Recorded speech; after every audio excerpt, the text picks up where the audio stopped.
I've been thinking about something lately. There's a difference between being loved and being convenient, and sometimes I can't tell which one I am. Because you say you love me, you act like you care, you stay, but staying isn't the same as investing. You can stay in someone's life because they're easy, because they're understanding, because they don't cause too many problems, because they don't threaten your comfort. That doesn't automatically mean you love them deeply. And that's where my mind starts wandering. If I stopped being easy, if I stopped being patient, if I stopped adjusting when you're distant, if I stopped giving you the benefit of the doubt every time something feels off, would you still love me the same? Or would things start feeling heavier to you? Because I love in a way that's active. I think about you when you're not around. I consider how my actions affect you. I replay conversations to make sure I didn't hurt you unintentionally. I check in even when I'm tired. And I don't do that to be praised. I do that because I care, so when I don't feel that same level of intentionality back, it doesn't make me angry. It makes me unsure, because love shouldn't feel like something one person maintains. It shouldn't feel like if I stopped trying, everything would slowly collapse. Sometimes I wonder if you love the way I show up for you, but not the actual weight of loving me back, because loving me means consistency. It means emotional awareness. It means showing up even when you're stressed. It means reassuring without being asked 5 times. And I don't know if you're loving me or just enjoying how I love you. And that difference matters more than people think. Because I don't want to be someone's peace if I'm not also their priority. I don't want to be someone's stability if I'm not also deeply valued. I don't want to be easy to keep just because I'm hard to lose. I want to feel chosen loudly enough that I don't question it silently. And lately, I've been questioning it. I think what makes this question uncomfortable is that nothing is technically wrong. You're not cruel, you're not distant all the time, you're not openly careless. But love isn't just about what someone isn't doing. It's about what they are doing consistently. And sometimes I feel like I'm filling in emotional gaps you don't even notice are there. When I feel tension, I address it. When I sense distance, I close it.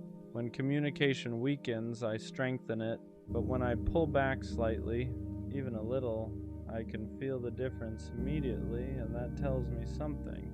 Because if the connection shifts the moment I stop overcompensating, then maybe I've been holding more weight than I realized. And that's exhausting. Not physically, emotionally.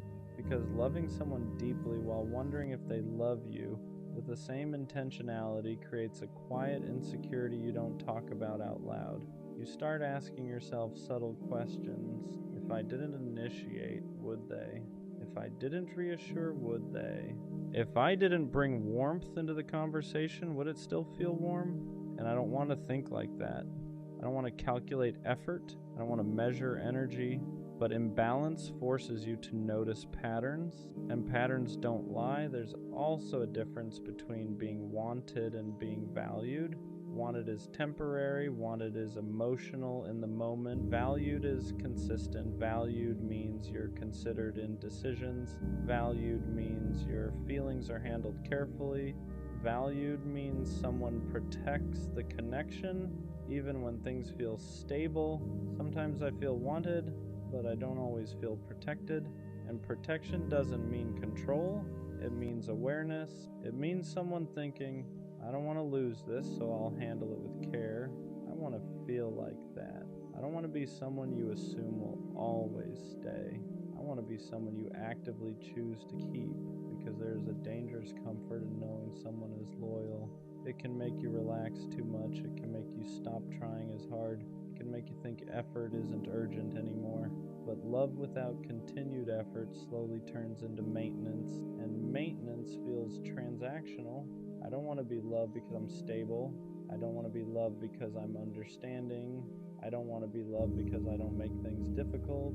I want to be loved because I matter, because my presence is important to you, because losing me would actually affect you, not just inconvenience you. And if I ever have to question that for too long, then something isn't landing the way love should. Because when you're deeply loved, You don't feel like you're the only one holding the emotional glue together. You feel supported, you feel met, you feel secure enough to stop asking whether you're too much. And until I feel that consistently, not just in moments, not just after I express doubt, that question will keep circling in my mind. Do you love me, or do you just like having me around? There's something I haven't said out loud. I think I'm afraid of being loved comfortably. Not passionately, not intentionally, comfortably. Comfortable love is quiet. It assumes I'll always be there. It stops checking as much. It stops pursuing as much. It stops protecting the connection as carefully. And it doesn't look toxic. It just slowly feels less alive, less intentional. Because in the beginning, you pay attention to everything. You notice small mood changes. You ask deeper questions. You show up with energy. But once things feel secure, once I've proven I'm loyal, once you feel like I'm not going anywhere, do you still put in that same care, or do you relax into the assumption that I'll always adjust? Because here's the truth, I do adjust. I understand when you're tired, I understand when you're stressed, I understand when you need space, but understanding shouldn't mean I absorb everything. It shouldn't mean I silently carry the emotional difference. And sometimes I feel like I do. Sometimes I feel like I love you in ways that require awareness, and you love me in ways that require comfort. There's a difference. Awareness asks, how does this affect them? Comfort asks, they'll understand. And I always do. But at what cost? Because when you're the emotionally steady one, the patient one, the consistent one, people forget you still need reassurance too. They forget you still need to feel chosen. They forget that even the calmest person can start questioning things if effort shifts. And I've felt shifts, not dramatic ones, small ones, less curiosity, less intentional communication, less urgency to fix small disconnects. And when small disconnects aren't addressed, they grow, not into explosions, into distance. And distance is quiet, doesn't scream. It settles. It makes you feel slightly alone even when someone is right there. That's the part that scares me, not losing you. Feeling alone while still having you. Because if I'm going to love someone deeply, I don't want to feel like I'm maintaining it by myself. I don't want to feel like my emotional awareness is what keeps us stable. I want to feel met. I want to feel like if I pull back slightly, you lean in. I want to feel like if I'm overwhelmed, you step up. I want to feel like if I go quiet, you notice without me announcing it. That's love. Not just staying, not just saying it, but actively participating in it. And until I feel that consistently, not just when I bring it up, not just after conflict, not just when I look distant, that question will sit with me. Are you loving me deeply, or just loving the fact that I make things easy? I think the hardest truth I'm slowly accepting is this. If I have to constantly question the depth of your love, then something about it doesn't feel secure. And love without security becomes anxiety. Not loud anxiety, quiet anxiety. The kind where I replay conversations in my head, the kind where I overanalyze tone, the kind where I wonder if I'm asking for too much just because I want consistency. And I don't want to be that version of myself. I don't want to love guarded. I don't want to measure how much I give. I don't want to calculate who initiates more. I don't want to mentally track effort just to reassure myself that things are balanced, because love shouldn't feel like an equation. It shouldn't feel like if I relax, everything will slowly fall apart. It should feel shared, protected from both sides, maintained by both people. There's a difference between being loved and being relied on. Being relied on means you're useful. Being loved means you're valued. Being relied on means you bring stability. Being loved means someone protects your emotional stability too. Being relied on feels good at first. It feels important, but over time, if it's not matched with intentional care, it starts to feel heavy, because I don't want to be the emotional backbone of something without feeling emotionally supported myself. And here's the part that really matters. If I stopped being the easy one, if I stopped being the understanding one, if I stopped smoothing over tension before it grows, if I stopped filling emotional gaps without mentioning them, would you step up? Would you fight for it the same way? Would you lean in instead of leaning back? Or would things slowly drift because I'm no longer overcompensating? That question tells me everything, because real love doesn't depend on one person's emotional maturity to survive. Real love meets you halfway. It notices your silence. It responds to your distance with concern, not ego. It protects your heart even when you're not actively asking for protection. And I don't want dramatic love. I don't want obsessive love. I don't want love that feels like chaos. I want love that feels intentional. I want to feel chosen without begging for it. I want to feel prioritized without competing for it. I want to feel secure without constantly seeking proof. Because if you truly love me deeply, I won't feel like I'm guessing.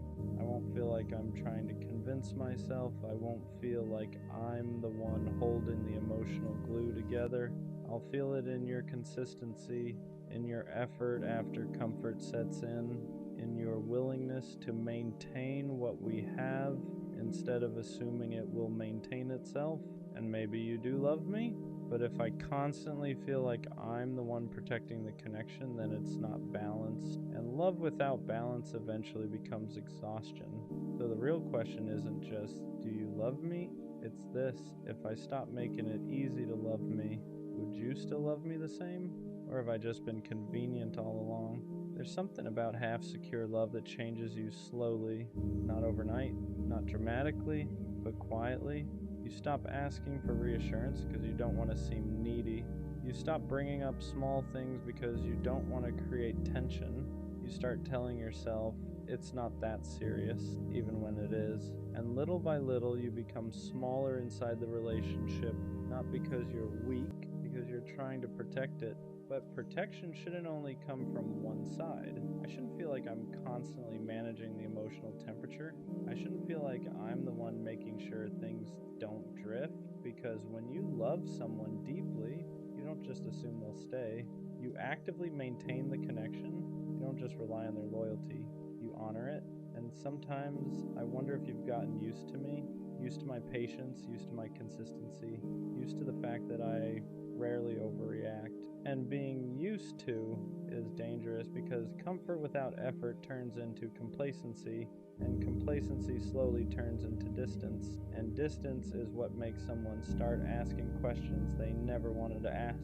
I don't need to be chased every day, but I do need to feel chosen every day. There's a difference. Chasing is about excitement. Choosing is about intention. Choosing means you still show effort after the honeymoon phase fades. Choosing means you still check in emotionally even when nothing is wrong. Choosing means you don't let comfort replace care. And that's what I crave. Not intensity, not drama, not chaos disguised as passion. I want steady love, the kind where I don't have to analyze tone, the kind where I don't feel like I'm overthinking every small shift, the kind where my nervous system isn't constantly scanning for changes. Because when love feels secure, your body relaxes. You don't brace for distance. You don't anticipate inconsistency. You don't question whether you matter that day. And lately I've caught myself bracing. That's what scares me. I've realized something about myself. When I start questioning whether I'm loved, I don't get loud. I get quiet. I observe more. I speak less. I test nothing, but I notice everything. I notice if you initiate. I notice if you reassure without being prompted. I notice if your effort stays steady or fluctuates. And if it fluctuates too much, I don't argue. I slowly detach, not because I want to, but because protecting my heart becomes instinct, and once I start detaching, it's hard to reverse. Because detachment doesn't come from anger, it comes from exhaustion, from feeling like you've been carrying something emotionally alone for too long. And I don't want to detach from you. I want to feel secure with you, but security requires reciprocity. I think what hurts most is the possibility that you love me in your own way, but not in the way I need. And love isn't just about what you feel internally, it's about how it translates externally. If your love makes me feel unsure, if your love makes me feel like I'm asking for too much when I ask for consistency, If your love makes me feel like I have to shrink to keep the peace, then something isn't aligning, because real love doesn't make you question your value. It reinforces it. It doesn't make you wonder if you're too emotional. It makes you feel safe expressing emotion. And I don't want to be in a position where I'm constantly explaining why I need reassurance. I want it to feel natural, mutual, balanced. Here's the truth I don't say out loud. I don't want to compete with your comfort. I don't want to fight against your laziness. I don't want to beg for effort that should come naturally when someone truly values you. Because if you deeply loved me, you wouldn't want to risk losing me through neglect. You wouldn't let small disconnects grow. You wouldn't assume I'll always stay no matter what. You would treat the connection like it matters, not just when things feel unstable, but especially when things feel secure. Because secure love still requires maintenance, it still requires intention, it still requires showing up fully. And if I ever feel like I'm the only one doing that consistently, that's when love starts feeling heavy instead of safe. So do you love me? Or do you just like having me? Because those two things look similar at first, but over time, they feel very different. Liking having me means you enjoy my presence. Loving me means you protect it. Liking having me means you're comfortable. Loving me means you're intentional. Liking having me means you assume I'll stay. Loving me means you make sure I want to, and I don't want to stay somewhere I feel half secure. I don't want to slowly shrink just to keep something alive. I don't want to love loudly while feeling loved quietly. I want balance. I want mutual effort. I want to feel so consistently chosen that I stop asking myself this question entirely, because when you are deeply loved, you don't sit alone wondering. You feel it in the way they show up every day, not perfectly, but intentionally.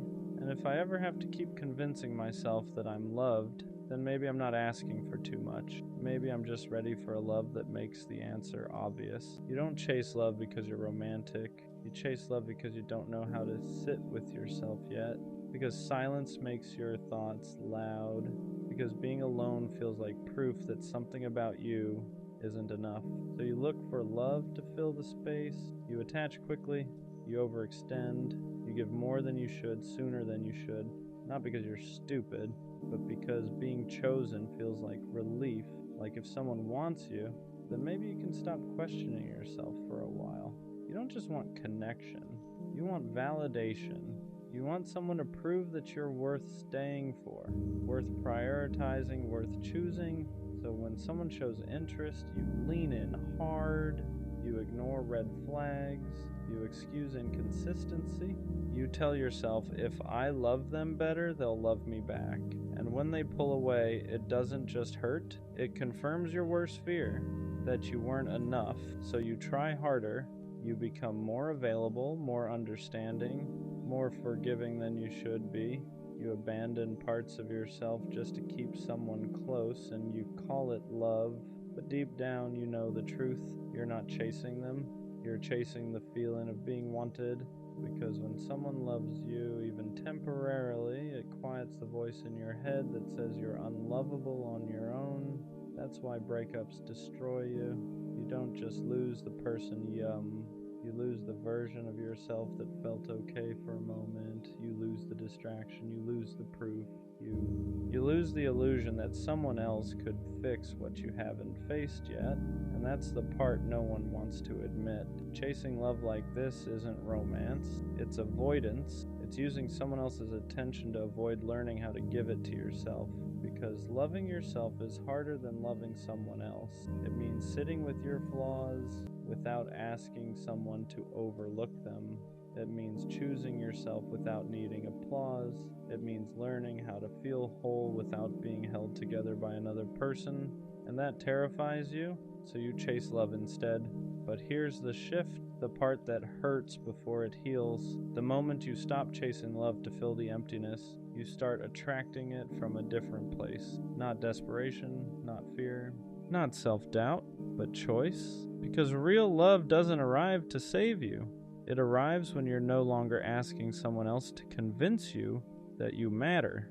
And until you learn to sit with yourself, without distraction, without validation, without escape, every love you chase will feel heavier than it should. You don't need someone to love you harder. You need to stop outsourcing your worth. And when you finally do, love stops feeling like survival and starts feeling like connection. You don't chase love because you're passionate. You chase it because being alone feels unbearable. Because when things get quiet, your thoughts get loud, and they don't tell you kind things. So you look for someone else to sit in that space with you, to distract you, to validate you, to make you feel wanted enough to forget how little you feel about yourself. You don't just want connection, you want relief. Relief from the constant feeling that something about you is missing, that you're behind, that if you were enough, someone would have stayed by now. So when someone shows interest, you grab onto it, you attach fast, you give more than you should, you bend your boundaries before they even ask, not because you're weak, but because being chosen feels like proof. Like if someone wants you, then maybe the voice in your head can finally shut up for a while. You start confusing attention with love, consistency with commitment, chemistry with safety, and when they pull away, it doesn't just hurt, it confirms everything you were afraid of. So you chase harder, you explain more, you forgive more, you accept less. You tell yourself that if you just love them better, they'll love you back the way you need. But what you're really doing is asking someone else to give you a sense of worth you don't know how to give yourself yet. And that's why it feels so desperate, because it's not about them. It's about the fear that without love, you have nothing to stand on. This isn't romance, it's survival. And until you learn how to sit with yourself without needing someone else to make you feel okay, every love you chase will feel heavier than it should. At some point, chasing love turns into abandoning yourself. You stop asking what you need and start asking what they want, how much space to give, how much to hold back, how to be easier to stay with. You shrink in small ways at first. You don't bring things up because you don't want to seem difficult. You accept less effort because at least they're still here. You tell yourself you're being understanding when really you're being afraid that if you ask for more, they'll leave. So you adapt, you become more available than you should, more forgiving than is healthy. You explain away behavior that already made you feel small, and every time you do, you move a little further away from yourself, but you call it love. You tell yourself this is what it means to fight for someone, to be patient, to be loyal. What you don't realize yet is that real love doesn't require you to disappear quietly. The reason chasing feels exhausting is because you're running from your own emptiness. You're hoping someone else will choose you loudly enough to silence the doubt inside you. So when they pull back, your anxiety spikes, you replay conversations, you blame yourself, you look for ways to fix it, not because you were wrong, but because you're terrified of being left alone with yourself again. And that's the cycle. The more you chase, the more you lose your footing. The more you lose yourself, the more you need them to feel okay. That's why it hurts so much, not because they were everything, but because you made them responsible for holding you together. And no one can carry that forever. This is the part people avoid talking about. Chasing love like this doesn't mean you care deeply. It means you don't feel grounded without external validation. And until you learn how to stand on your own, how to sit with yourself without needing to be chosen, love will keep feeling like something you have to earn instead of something you share. When you chase love from a place of emptiness, you don't attract people who pour into you. You attract people who take, not always intentionally, not always maliciously, but people who sense, even subconsciously, that you're willing to overgive just to stay connected. They feel how flexible you are, how much you're willing to adjust, how far you'll bend before you break. So they let you. They accept your effort without matching it. They enjoy your presence without committing to it. They keep you close enough to benefit from your care, but far enough to avoid responsibility. And because you're chasing, you don't question it at first. You tell yourself this is just how relationships work, that love takes patience, that maybe they just need time. But deep down, something feels off. You're always the one checking in, always the one clarifying, always the one trying to fix the distance that keeps appearing out of nowhere. And instead of asking why they're inconsistent, you ask what you did wrong. That's the trap. Chasing love trains you to blame yourself for other people's lack of effort. You start believing that if someone isn't choosing you, it's because you didn't love them well enough. So you try harder, you give more reassurance, more patience, more access to parts of you that should have been protected, and the dynamic deepens. They stay comfortable, you stay anxious, they get affection without accountability, you get hope without security, and that imbalance keeps repeating until you finally see it for what it is. You're not unlucky in love, you're just chasing from a place that tells the wrong people you'll accept less than you deserve, because people who are capable of real love don't feel comfortable being chased. They meet you halfway. The ones who stay distant, inconsistent, unclear, they stay because the chase benefits them.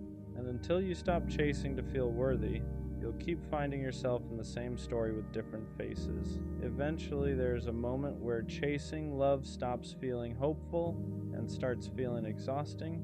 You realize you're tired, not because love is hard, but because you've been doing all the emotional work alone. You're the one overthinking, the one adjusting, the one trying to hold something together that keeps slipping through your fingers. And for the first time, you ask a quiet question you've been avoiding. Why does love feel like something I have to prove myself worthy of? That question is uncomfortable because it points inward. It forces you to see that chasing love has been a distraction, a way to avoid sitting with yourself, a way to avoid asking why you don't feel enough without someone choosing you. Because as long as you're focused on them, their mixed signals, their distance, their inconsistency, you don't have to face the emptiness underneath. You don't have to ask why you're afraid of being alone, why validation feels necessary, why rejection feels like confirmation instead of redirection. So you keep chasing, but here's the truth that hurts before it heals. Chasing love delays self-healing.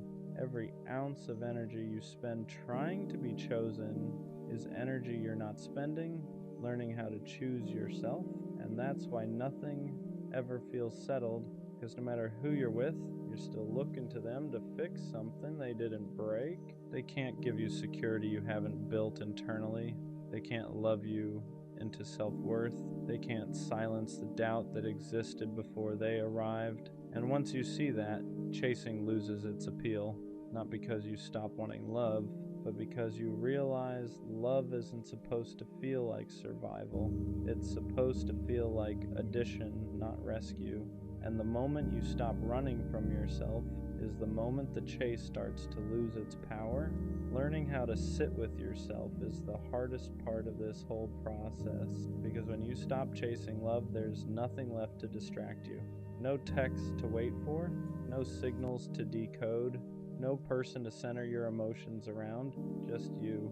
And that's when everything you've been avoiding comes to the surface. The insecurity you buried under effort, the loneliness you masked with attachment, the belief that without someone choosing you, you don't really matter.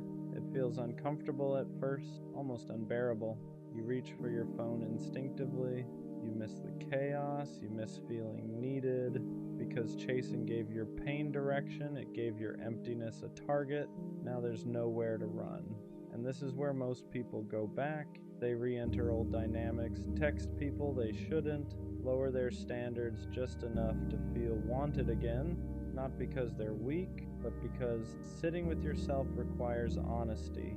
It forces you to see that no one abandoned you the way you've been abandoning yourself. Every time you chased someone who was unsure, you told yourself your needs could wait.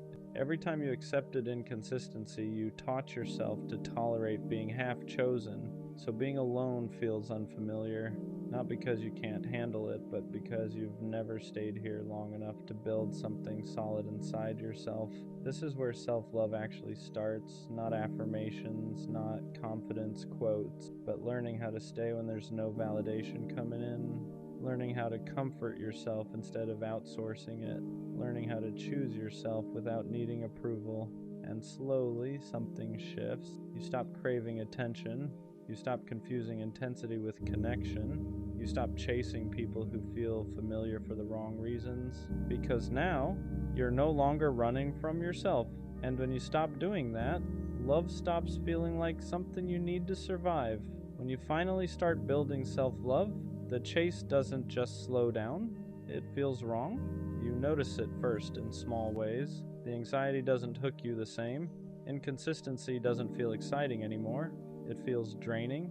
People who once felt magnetic now feel loud, unclear, unsafe, and that confuses you because for so long, chaos felt like chemistry. You were drawn to people who kept you guessing because guessing felt familiar, because uncertainty mirrored how unsure you felt about yourself. But now that you're learning how to stand on your own, that dynamic stops working. You don't feel the urge to prove yourself anymore. You don't feel the need to over-explain your worth. And suddenly, chasing feels humiliating, not because you're above it, but because you're finally grounded enough to feel how one-sided it always was. You start wanting different things: clarity instead of sparks, consistency instead of intensity, presence instead of pursuit. You want to be met, not chased or chasing. And here's the part people don't expect. Self-love makes some connections fall apart. People who benefited from your overgiving feel the shift immediately. They sense you're no longer bending, no longer available on demand, no longer trying to earn their attention, and some of them leave. Not because you changed for the worse, but because the version of you that chased them is gone. That can hurt, because even when you're healing, loss still feels like loss. But this time it doesn't destroy you, because you're no longer tying your value to someone else's choice. You understand something now.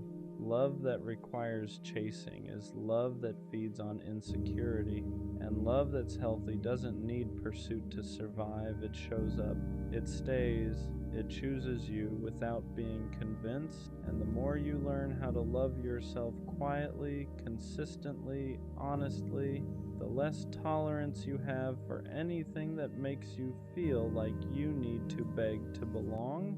When the chasing finally stops, a new fear shows up.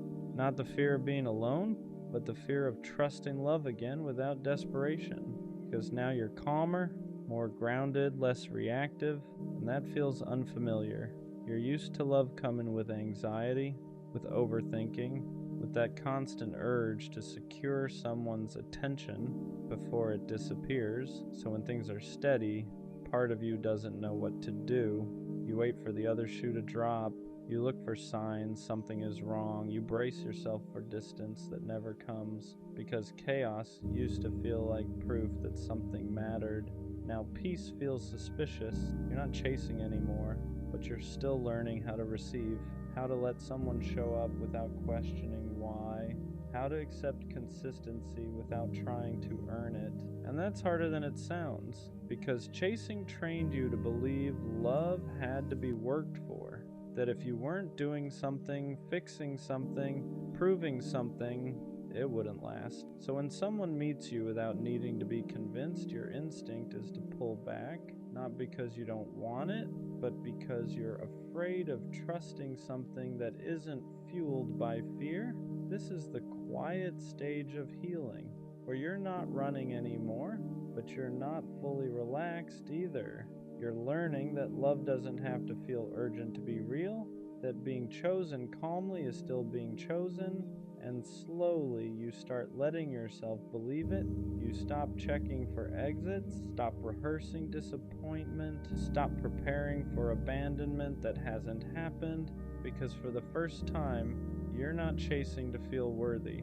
You're standing still and letting love come to you. And that's when you realize how much strength it actually takes to stay. When you stop needing love to save you, everything about it changes. You're not chasing anymore, but you're also not hiding. You're just stable, and that's unfamiliar. You notice how different it feels to want someone instead of needing them. There's no panic behind it, no urgency, no feeling that if this doesn't work out, you'll fall apart. And that scares you in a new way, because chasing gave you purpose. It gave your emotions somewhere to go. It made love feel intense, consuming, alive. Now love feels quieter, not empty, just grounded. You don't lose yourself in people anymore. You don't rearrange your life to keep someone interested. You don't abandon your needs to avoid being left. And because of that, you become harder to hook, not emotionally unavailable, just unavailable to dynamics that require you to shrink. You start noticing things you used to ignore, how someone responds to boundaries, how they handle consistency, how they show up when you're not overgiving. And if they fade when you stop chasing, you don't panic, you understand. They weren't there for you. They were there for the version of you that was always reaching. That realization hurts, but it also frees you. Because now you know love that disappears when you stop chasing was never love meant to stay. This is where self-love changes the rules. You don't try to be impressive, you don't try to be indispensable, you don't try to secure someone's feelings. You let them show you who they are when you're not doing all the work, and for the first time, love feels optional, not because it doesn't matter, but because your worth no longer depends on it. You're not chasing to fill a void anymore. You're choosing from a place that already feels whole, and that's when love stops feeling like survival and starts feeling like something you can welcome without losing yourself. Healing doesn't just bring relief, it brings grief, because when you stop chasing love, you don't just lose old dynamics, you lose the version of yourself who survived by reaching. You look back at who you were and feel a strange mix of sadness and compassion. You remember how hard you tried, how much you gave, how badly you wanted to be chosen, and part of you wants to go back, not because it was healthy, but because it was familiar. Chasing gave you direction. It gave your pain something to focus on. It made loneliness feel purposeful. Now that version of you is gone, and that hurts. You grieve the person who believed love had to be earned, who thought being enough meant being useful, agreeable, easy to keep. You grieve the nights you waited, the messages you rewrote, the boundaries you swallowed just to stay connected, not because you were weak, but because you didn't know another way yet. And healing means accepting something painful. No one did this to you. You did it because you didn't know how to hold yourself without being held. That realization can feel brutal because it removes the villain. There's no one left to blame, just patterns you learn to survive something deeper. So you sit with it, with the sadness, with the regret, with the understanding that you were doing the best you could with what you knew at the time. And slowly, that grief turns into respect. Respect for how much you endured, for how deeply you wanted love, for how brave it was to keep believing, even in the wrong places. You don't hate the old version of you. You thank them because they carried you until you were strong enough to stop chasing and start choosing yourself. And that's what makes this stage heavy. You're not broken anymore, but you're still letting go. The chase ends the moment you stop asking love to fix you, not because you stop wanting connection, but because you stop needing it to feel whole. You finally understand something simple that took you years to learn. Love was never supposed to be proof that you matter. It was never meant to carry your worth, never meant to quiet your self-doubt, never meant to save you from yourself. That was too much to ask of anyone. So you stopped chasing, not in anger, not in bitterness, but in clarity. You stop running after people who make you feel uncertain. Stop explaining your needs to people who don't listen. Stop overgiving just to feel chosen, because now being chosen by yourself comes first. You learn how to sit with silence without panicking, how to be alone without feeling abandoned, how to exist without needing constant reassurance, and something changes. Love no longer feels urgent, it no longer feels like survival. It no longer feels like something you have to secure before it disappears. It becomes optional, not because it's unimportant, but because your life no longer collapses without it. And that's when the real shift happens. You don't attract love from desperation anymore. You don't bond through wounds. You don't mistake intensity for connection. You choose slowly. You choose clearly. You choose from a place that isn't begging to be filled. And if someone doesn't meet you there, you don't chase. You let them go, Not because you don't care, but because you care enough about yourself to stop repeating the same pain with different people. The version of you that chased love wasn't weak. They were hurting, they were lonely, they were trying to survive. But this version of you, this version doesn't run. They stand still, they breathe, they choose themselves even when no one is watching. And from here on out, love won't feel like something you have to earn.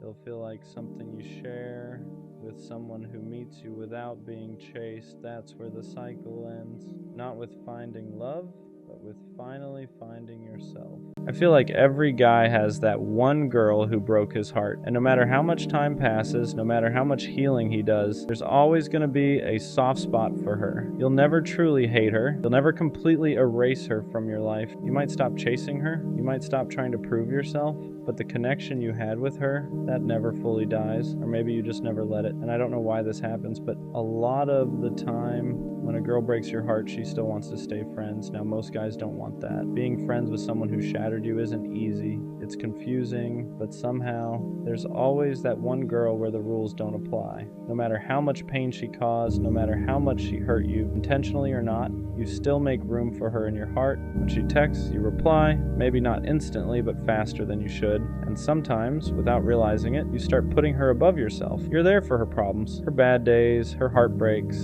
even when you know deep down that if the roles were reversed, she wouldn't do the same for you. And that's the part that hurts the most, because you're not doing it because you're weak. You're doing it because you loved her genuinely, because at one point she meant everything to you. A lot of the time it's that first girl you truly fell in love with, the first one who made you feel seen, the first one who felt like home, and letting her go completely feels impossible. Sometimes holding on to that connection feels comforting. Sometimes it feels like self-destruction. So just understand this. There's nothing wrong with caring. There's nothing wrong with loving deeply, but you have to recognize when that love is being taken advantage of. Don't let the feelings you still have for her, or the bond you're scared to lose, be the reason you keep hurting yourself, because the girl who broke your heart should never be the one who keeps breaking it. Lust has a way of quietly taking control if you don't pay attention to it, and it doesn't usually show up as something obvious or destructive at first. It shows up as a craving, a distraction, a feeling that you need something, someone right now. And that's why it's dangerous. Lust should be treated like a warning light on a dashboard, not something to ignore and not something to chase, but something telling you to look deeper. When lust starts to feel overwhelming, it's often not about desire at all. It's about what's missing. It's a signal that you might be lacking intimacy in your life. And intimacy doesn't always mean romance or physical connection. Intimacy is feeling understood, feeling close, feeling grounded.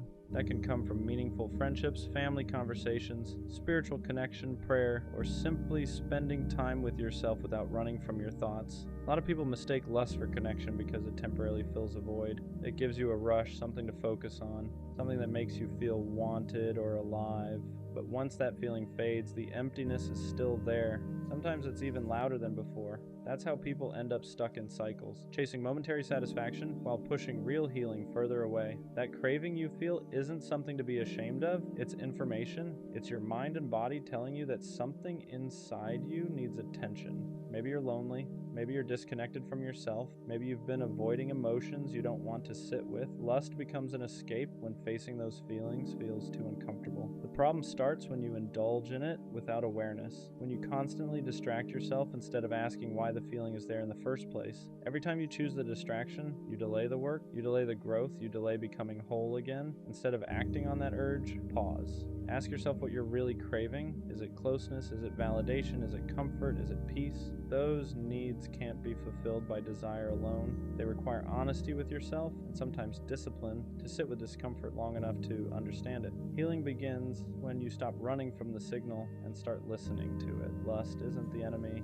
Ignoring what it's trying to show you is. When you learn to recognize it as a sign instead of a solution, you gain control over it instead of letting it control you. And that awareness can change everything. I don't care how corny it sounds, I'll never stop being a lover boy. Not until I get the kind of love I've always imagined. The kind where there is no one else, no distractions, no half interest, just one person in a world that feels smaller because of it. I want that kind of love where it doesn't wander, where nobody else even registers, where loving them feels feels natural, not forced. The kind of love that feels cinematic without trying. Just two people driving nowhere, standing in open fields, traveling for no reason other than wanting to be together. The kind of love you don't just feel in your chest, you feel it in your soul, hot, intense, alive. And I don't understand how people walk around acting indifferent to that. Love is something casual, like it doesn't matter, because love is everything.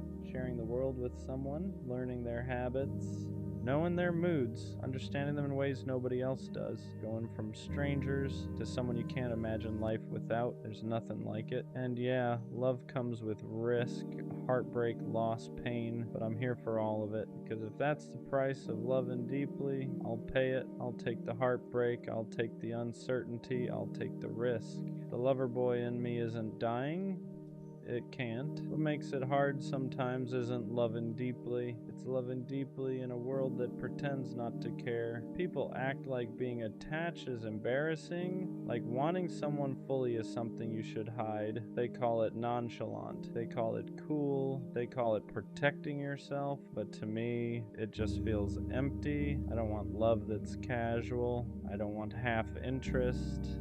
I don't want to act like I wouldn't be crushed if I lost someone I care about. I want to feel it. I want the kind of love where my heart is all the way in. No exits, no backups, no pretending. And yeah, that makes me vulnerable. It means I get hurt easier. It means I feel things more intensely, but I'd rather feel everything than live numb just to look unbothered, because loving deeply isn't weakness, it's courage. It takes guts to say I want you fully. I'm choosing you. I'm not scared to care. And maybe that's why it feels lonely sometimes, because not everyone is built to love like that. But I am. And I'm not going to dull that part of me just to fit into a world that treats love like it's optional. Loving this way hurts more because you don't do it halfway. You don't keep one foot out the door. You don't love with conditions. You don't calculate how much to give. When you fall completely. And that means when things don't work out, it hits harder. You don't just lose a person, you lose the future you already imagined, the places you pictured going together, the version of yourself that only existed with them. People say, don't get your hopes up, protect your care less, but that's never been you. You don't know how to want someone quietly, you don't know how to love without meaning it, and you don't want to learn, because even when it hurts, loving deeply still feels better than pretending you don't care. Yeah, heartbreak changes you. It slows you down, makes you cautious for a while, but it never kills that part of you that believes in something more. And that's the difference. Some people close their hearts after pain. Others keep theirs open, not because they're naive, but because they refuse to let disappointment turn them cold. You don't love deeply because it's easy. You love deeply because that's who you are. And even when it costs you, you'd rather feel everything than live a life that feels empty. The truth is, you already know how this can end. You know love can break you. You know it can leave scars. You know it can take pieces you don't get back, and still you choose it. Not because you're reckless, not because you're desperate, but because a life without love feels smaller than a life with heartbreak. You're not chasing perfection, you're chasing connection. The kind that makes the world feel louder and quieter at the same time. The kind that turns ordinary moments into memories. The kind that makes you feel seen in ways words can't explain.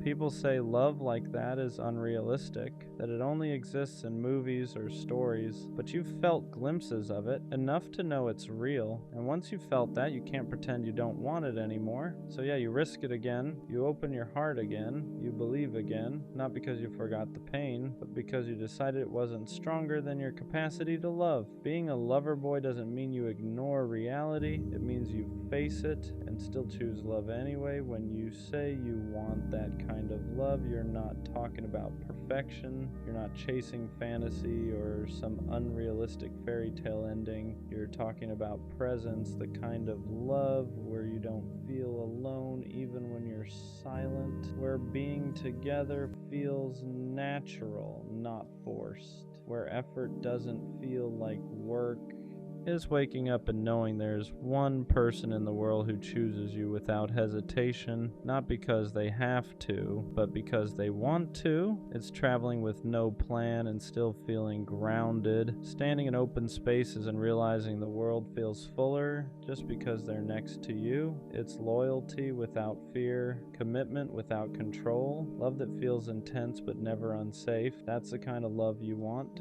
Not obsession, not possession, connection. The kind where you don't question intentions, you don't wonder where you stand, you don't compete with distractions, you're just there, fully, openly chosen, and wanting that doesn't make you unrealistic, it makes you honest. Because once you know how deeply you can love, you stop settling for anything that asks you to dim that fire. Waiting doesn't scare you, settling does.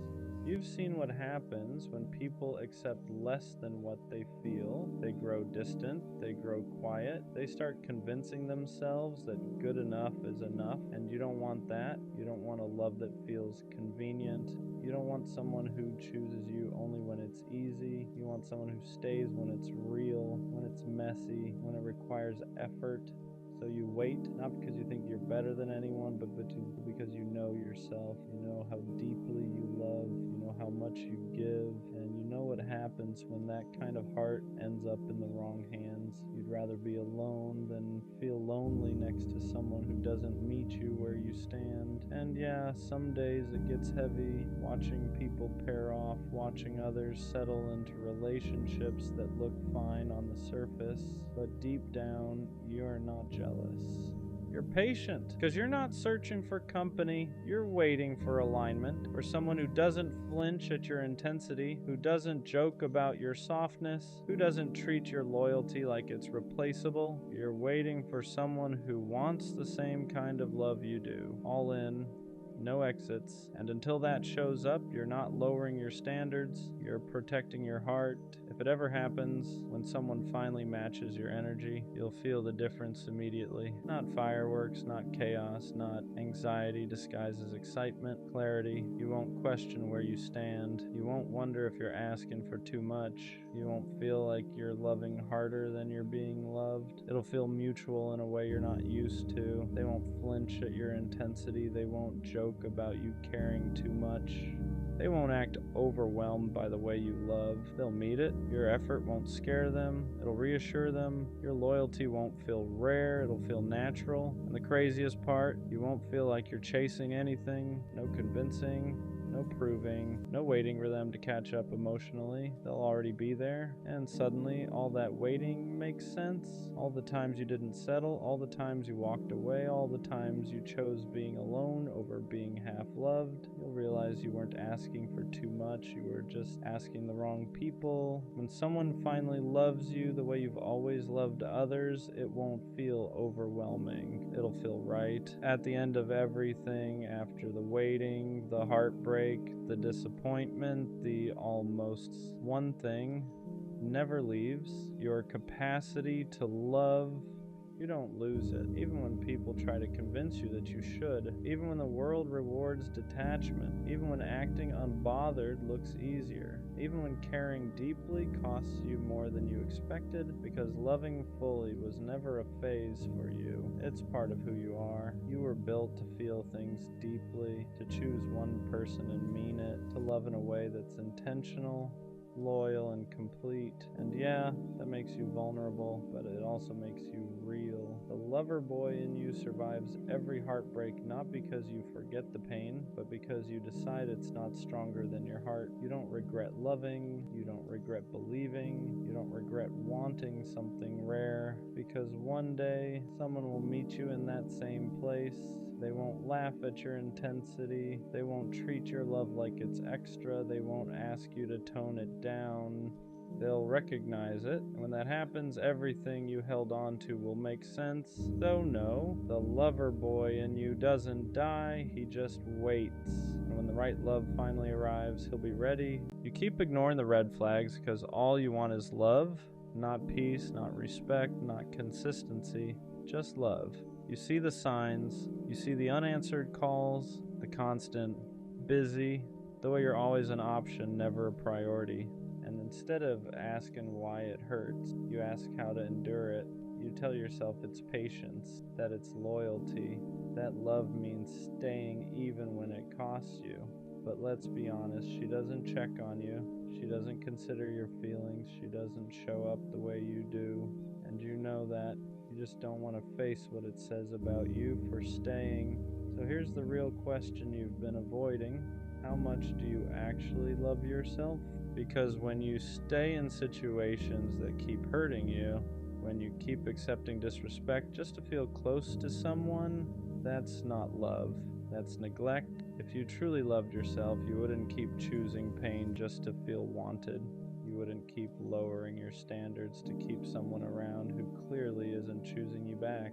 But you don't protect yourself, you sacrifice yourself. Because being alone scares you more than being hurt. And that's why you accept the bare minimum. That's why you stay in toxic cycles. That's why you confuse attachment with love. You're not holding on because it's good for you. You're holding on because it's the only version of love you think you deserve. And that's the lie. You don't need someone else to complete you. What you actually need is to stop outsourcing your worth. Because the moment you start loving yourself, really loving yourself, you stop begging for attention. You stop tolerating disrespect. You stop calling pain connection. You stop chasing people who only show up halfway. Self-love doesn't make you selfish. It makes you unavailable to anything that keeps breaking you. And until you learn that, you'll keep calling suffering love and calling survival loyalty. You are worth more than crumbs. You are worth more than confusion. You are worth more than being an option. But no one can convince you of that until you decide to believe it yourself. Here's the truth you keep avoiding. You don't stay because you don't see the red flags. You stay because you think leaving means nobody else will love you. So you make excuses. She's busy. She's going through stuff. She just doesn't show love the same way. But effort isn't a love language. It's a choice. And when someone keeps choosing not to show up for you, that's not confusion, that's clarity. You're not being patient. You're being hopeful in a place that's already shown you who it is. You keep giving grace to people who wouldn't give you the same. You keep explaining your pain to someone who already decided it wasn't important enough to change. And every time you stay, you send yourself a message. My feelings come second. My needs are optional. This is the best I can get. That's not love. That's self-betrayal. You think walking away means losing them, but what you're really losing right now is respect for yourself, because someone who values you doesn't make you question your worth. They don't make you beg for consistency. They don't disappear and call it space. And the reason this keeps happening isn't because you love too hard. It's because you don't love yourself hard enough to leave when you should.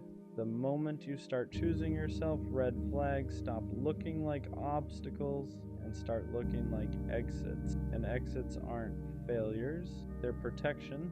Ignoring red flags doesn't just hurt you once, it trains people how to treat you. Every time you stay after disrespect, you teach them you'll tolerate it. Every time you forgive without change, you show them your boundaries don't mean much, and they adjust accordingly. They respond less. They try less, they care just enough to keep you around, but never enough to show up fully. Because why would they? You already proved you'll stay without effort. You think you're being understanding, but what you're really doing is normalizing behavior that shouldn't have access to you. You answer late replies immediately. You accept apologies without accountability. You let patterns repeat because you're afraid of starting over, and slowly, your standards drop while their comfort rises. That's the trade you're making.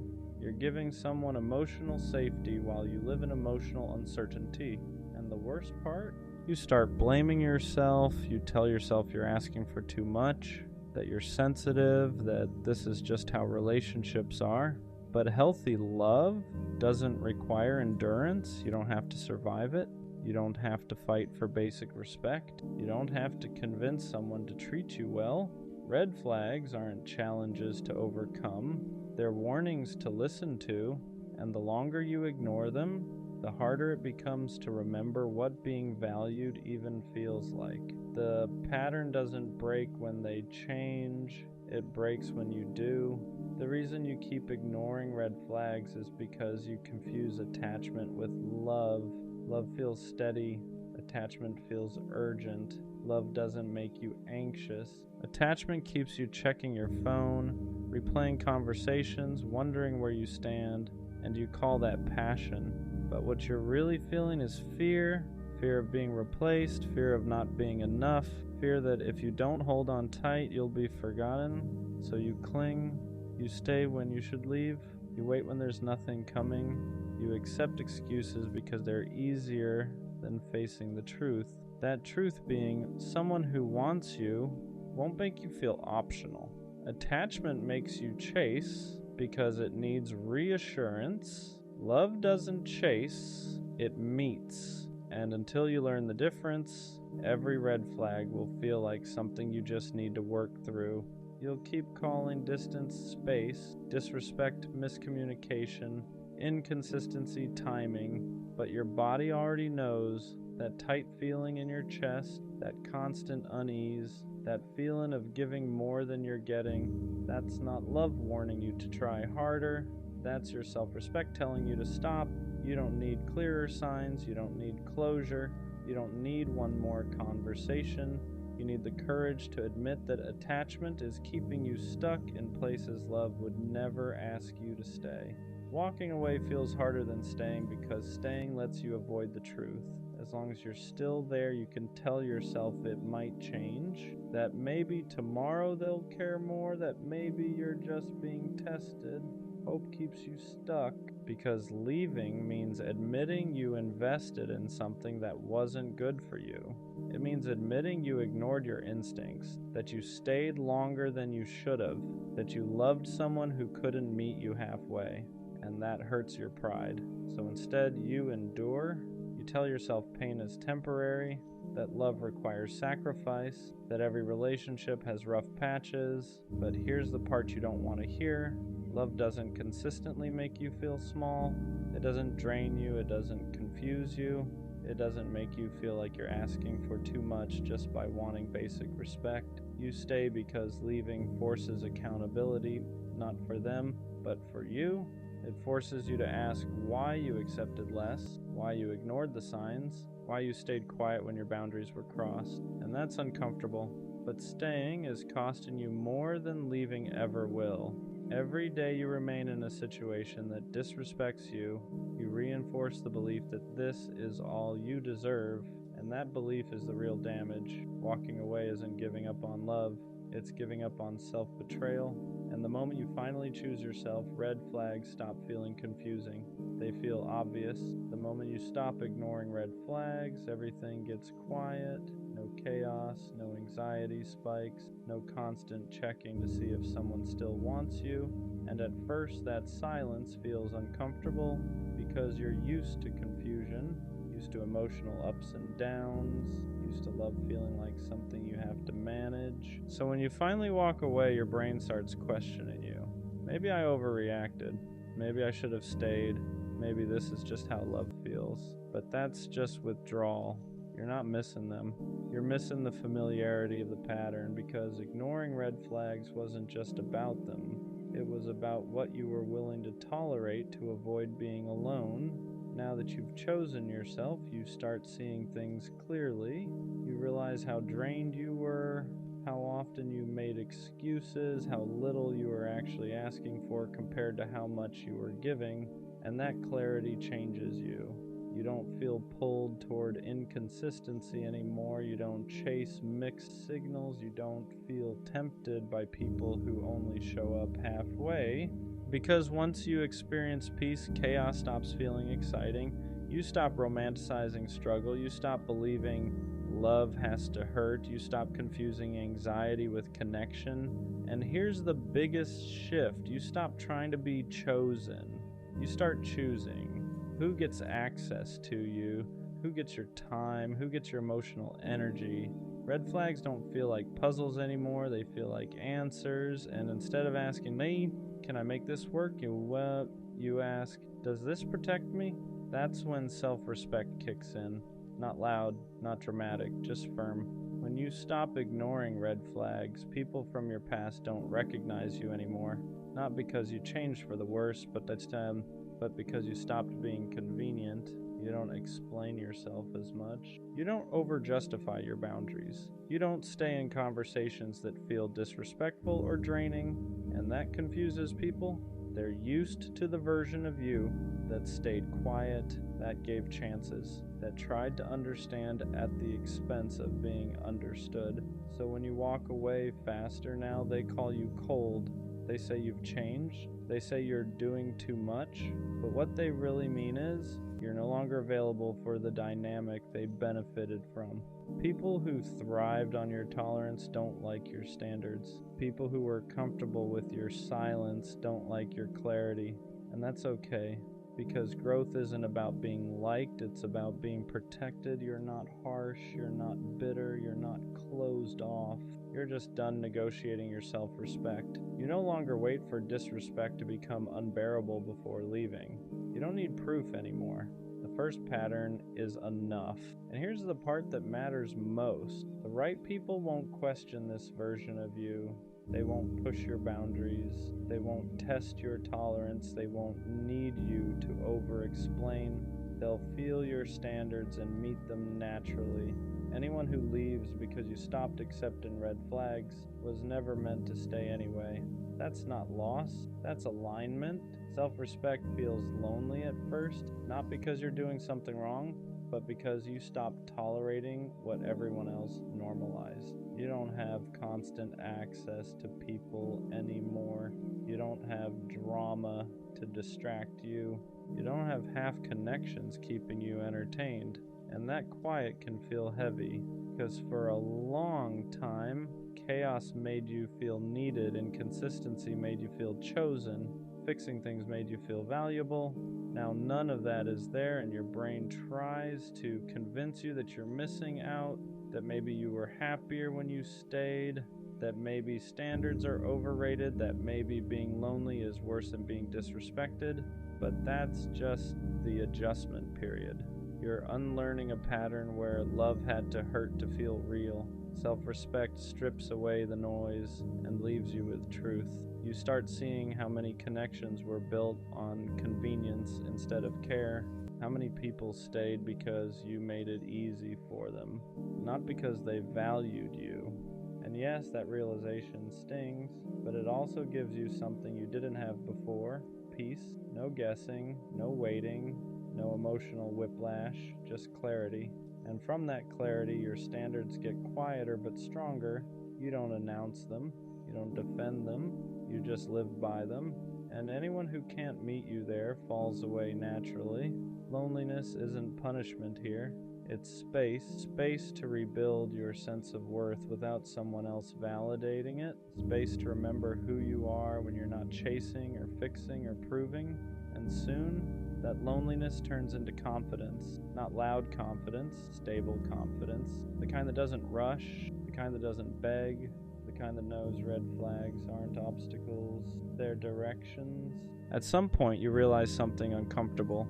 You don't actually miss them. You miss the version of yourself that kept trying to be enough. You miss the effort you gave, the hope you held on to, the belief that if you just loved harder, things would finally change, because chasing gave you purpose. It made your pain feel meaningful. It made waiting feel justified. It made disappointment feel like part of the process. Now that you've stopped, there's nothing left to fix. And that's when the grief shows up.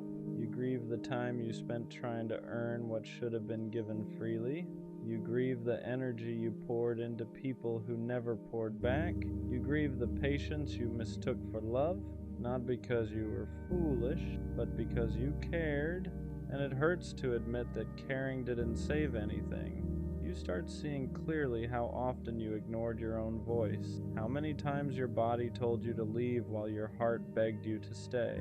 You stayed loyal to people who weren't loyal to your peace, and that realization is heavy, because now you can't go back, you can't unsee the patterns, you can't pretend disrespect was accidental.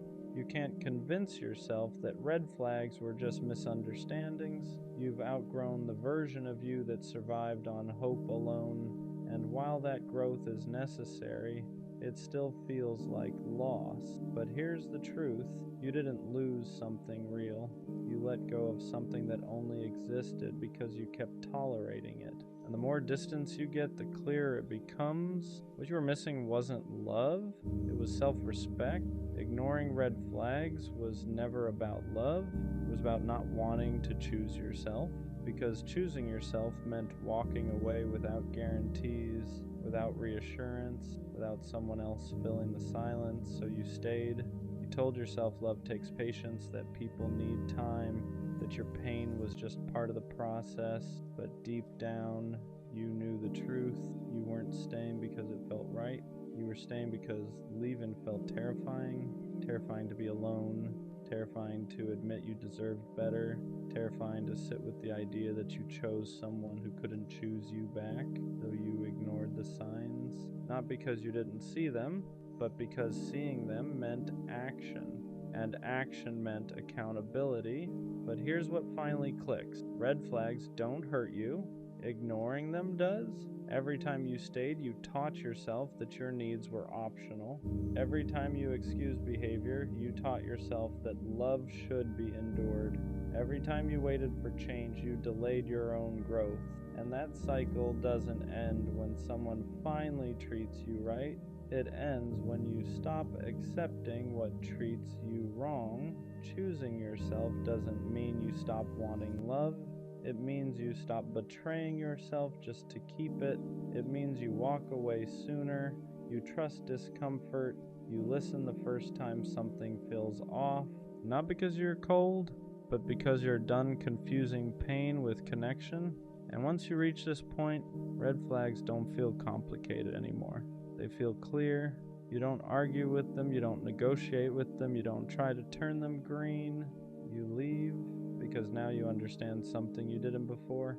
Being alone is temporary, self-betrayal is cumulative, and you're no longer willing to pay that price. That's not bitterness, that's self-respect, and that's where the cycle finally ends. You ever notice how rare it is to find people who just let you be yourself? Like no judgment, no weird looks, no pretending you're too much or not enough. And they don't flinch. They don't make you feel like you need to tone it down or act a certain way just to be accepted. They just get you. And even if they don't, they still let you exist without making you feel wrong for it. And honestly, that kind of comfort is everything. Because most of us grew up feeling like we had to adjust ourselves depending on who we were around. Act smaller here, act tougher there, be the chill one, the funny one, the stable one, whatever made people like us, whatever kept the peace. But it's exhausting pretending. It's exhausting constantly checking yourself just to make sure you're acceptable. That's why people who make you feel safe without you having to explain yourself, that's rare. That's the kind of rare you don't stumble on often. People who see the parts of you usually hide, the awkwardness, the overthinking, the random jokes, the quiet days, the loud days, and they just accept it like it's the most normal thing ever. People who make you feel like you can finally breathe, people who don't treat you like you're too much or hard to love, people who let you be real instead of perfect. And when you find someone like that, someone who feels like home instead of a performance, that's one of the best feelings in the world, because deep down, all any of us ever want is to be seen, accepted, and loved exactly as we are. I don't think people understand how draining it is to constantly replay every tiny conversation in your head,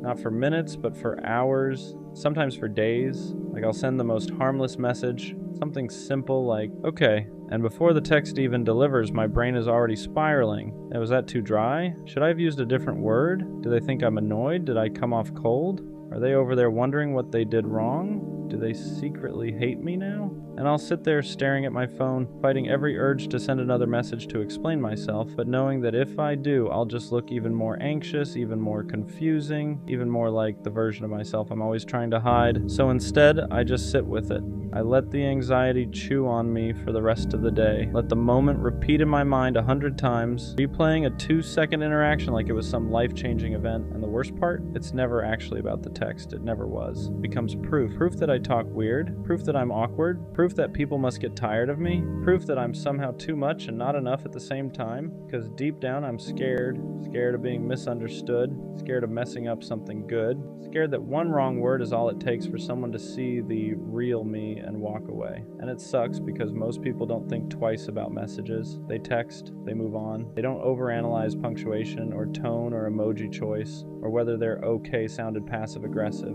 But me, I feel everything on full volume. I care deeply, maybe too deeply. And that sensitivity, it makes life heavier sometimes, but it also means my heart is real. It means I think before I speak. It means I don't want to hurt anyone. It means I actually care about how people feel. Maybe that's not something to hate about myself. Maybe it's okay to be someone who feels a little too much, even if it makes the world overwhelming sometimes. Because even if my brain tries to convince me otherwise, I'm not broken. I'm not weird. I'm not a burden. I'm just human. Human with a heart that works overtime, and that's not a flaw. It's proof I'm alive. I don't know who needs to hear this right now, but you have to let them go. Not because you didn't care enough, not because what you felt wasn't real, but because holding on to something that's already gone is only hurting you more. They're not coming back, and I know that's a hard pill to swallow. It's one of those truths that sits heavy in your chest because part of you is still hoping, still replaying memories, still thinking maybe one day things will go back to how they were.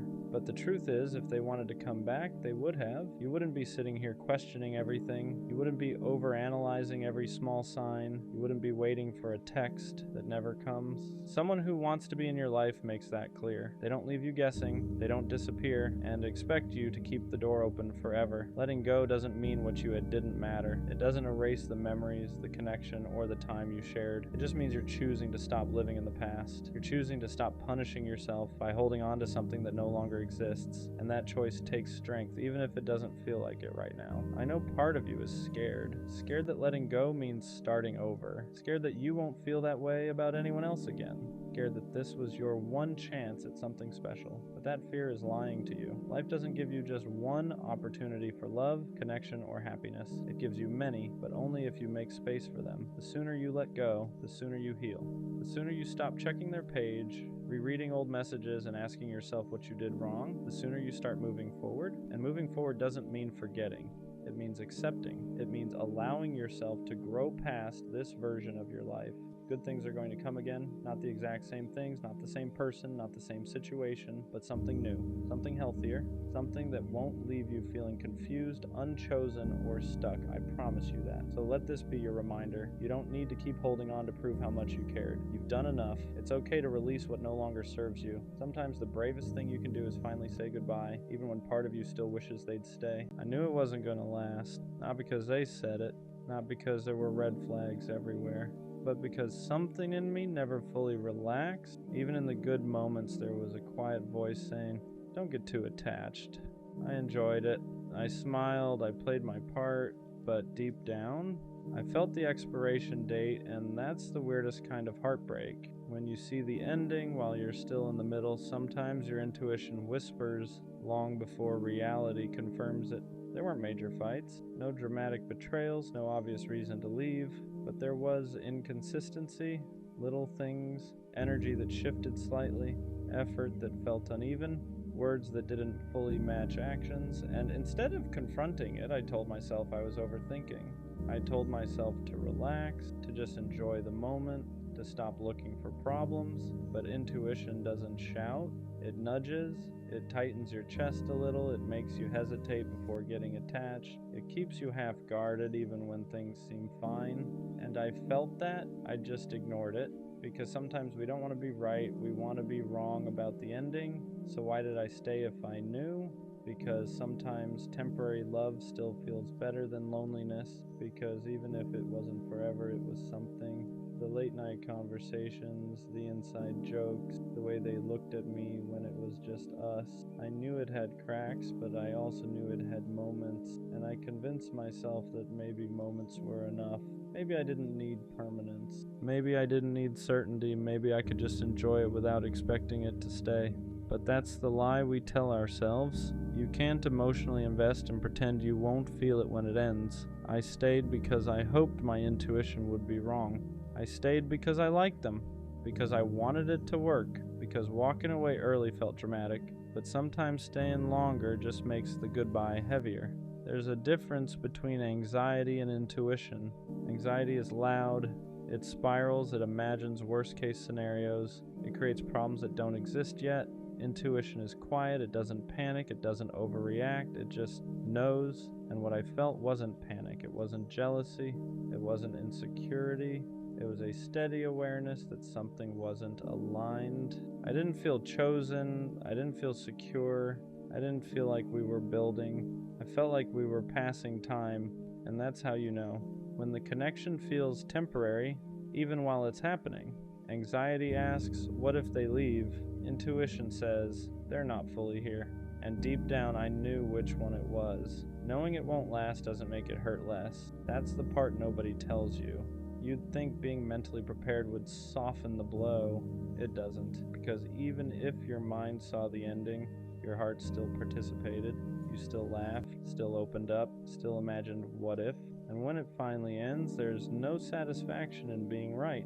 There's no relief in saying, I knew it. There's just grief. Grief for the version of it you hope might surprise you. Grief for the effort you still gave even while doubting. Grief for the potential that never turned into permanence. Knowing doesn't protect you, it just makes you feel like you watched crash in slow motion. And sometimes that's worse. Should I have walked away sooner? Maybe. But it's easy to say that now.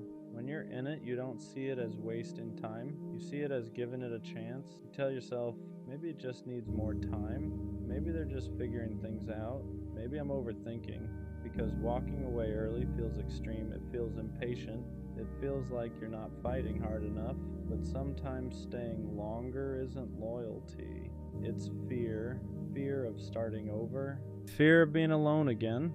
Fear that this might be the closest thing to love you'll get for a while. So you stay. Not because it's right, but because it's comfortable enough. And when it finally ends, you don't just grieve them. You grieve the time you knew better, but here's the thing. You didn't stay because you're weak. You stayed because you hoped, and hope isn't something to be ashamed of. Next time I'll trust it, that quiet feeling, that subtle hesitation, that inner voice that doesn't panic, it just knows. Because ignoring it didn't protect me, it just delayed the inevitable. Next time, I won't wait for proof. I won't wait for the obvious red flag. I won't wait for the dramatic ending. I won't wait until I'm already attached. If something feels temporary, I'll ask why. If something feels uneven, I won't convince myself it's balanced. If someone feels half in, I won't invest fully. Not from a place of fear, from a place of alignment, because intuition isn't there to ruin good things, it's there to protect you from forcing the wrong ones. And maybe I needed this ending to finally respect my own instincts. Not every connection is meant to last. Some are meant to wake you up to your patterns, to your boundaries, to the things you tolerate when you're lonely. Maybe it wasn't supposed to be forever. Maybe it was supposed to show you what half effort feels like so you'd stop accepting it. Maybe it was supposed to teach you that chemistry isn't compatibility, that attention isn't intention, that potential isn't commitment. Sometimes we meet people who aren't meant to stay. They're meant to reveal. Reveal where you overgive, where you ignore yourself, where you settle for almost, and once you see it, you can't unsee it. So maybe it didn't last because it wasn't designed to build, it was designed to redirect. Endings don't always mean failure, sometimes they mean clarity. We think if something doesn't last forever, it wasn't real, but that's not true. It was real, the feelings were real, the moments were real, it just wasn't permanent. And permanence isn't the only measure of value. Some connections exist to shift you, to sharpen your awareness, to strengthen your boundaries, to remind you what you need and what you'll never accept again.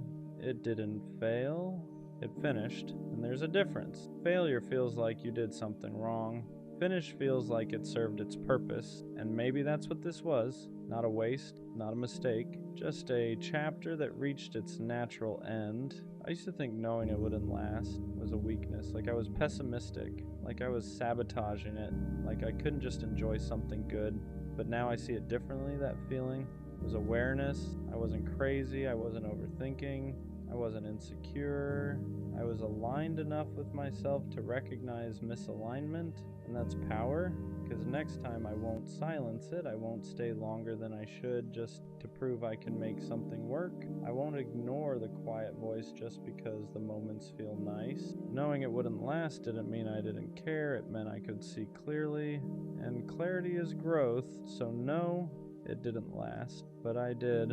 I walked away more aware, more grounded, more in tune with myself, and next time, if it's meant to last, I won't have to convince myself of it. I'll feel that too. It's strange how people don't really care about how you're feeling until you start acting different. You can be struggling quietly for weeks, even months, and nobody notices. You still show up, you still smile, you still say, "I'm good," even when you're not. You laugh at jokes you don't even hear. You hold conversations while your mind is somewhere else entirely. You keep being the strong one, the chill one, the reliable one everyone counts on. And that becomes your role. The person who's always fine, always understanding, always there. But the moment your energy shifts, the moment you take longer to reply, the moment you stop forcing yourself to show up the same way, now suddenly everyone notices. What's wrong? Why are you acting different? But let's be honest. They're not asking because they care. They're asking because you stopped being convenient, because you stopped playing the part they were comfortable with. What hurts the most is knowing you were hoping someone would notice before it got to that point, before you had to pull back,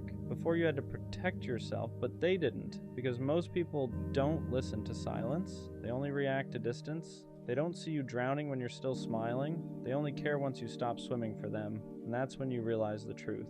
People don't miss you when you're struggling. They miss you when your absence disrupts their life. So don't feel guilty for pulling back. Don't apologize for choosing peace. You're not cold. You're not acting funny. You're just tired. Tired of being the one who checks in.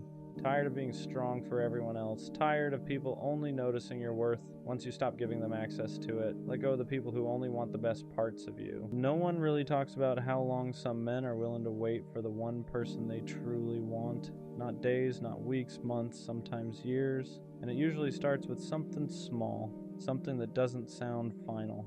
She says, "Maybe one day. I'm just not ready right now. I need time." And he hears that like it's a promise, like it means not now doesn't mean never. So he holds on to those words, replays them, builds hope around them, and he waits. He doesn't make it obvious, he doesn't beg, he doesn't pressure. He waits quietly, patiently, convincing everyone, including himself, that he's fine. Because when a man sees you in his future, when he's already chosen you in his heart, waiting feels easier than letting go. He tells himself she's healing. She's figuring things out. She'll come back when she's ready. And sometimes it's hard to tell if that kind of waiting is beautiful or self-destructive, because love like that is rare. A man who's willing to pause his own needs, put his feelings on hold, stay loyal to the idea of you without knowing if you'll ever choose him back. That's not weakness, that's commitment. But commitment without clarity can slowly break someone. So if you have a man like that, someone willing to wait while you sort through your life, you can't treat that lightly. Take the time you need, heal what you need to heal, do what you need to do, but don't let him wait if you already know you're not coming back. Because the cruelest thing is letting someone hold on to hope when all that's waiting for them is disappointment. A lot of men won't walk away. They'll keep telling themselves one more month, one more sign, one more chance. Not because they're desperate, but because they care. So if you can love him again, do it fully. And if you can't, tell him, don't make him wait just to slowly lose himself loving someone who was never going to return.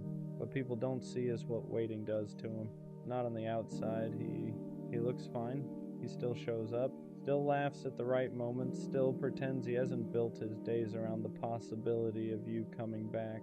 But inside, everything is on pause. He doesn't let himself move on, doesn't let himself get close to anyone else, doesn't let himself fully hope or fully let go, because doing either would feel like betraying the future he pictured with you.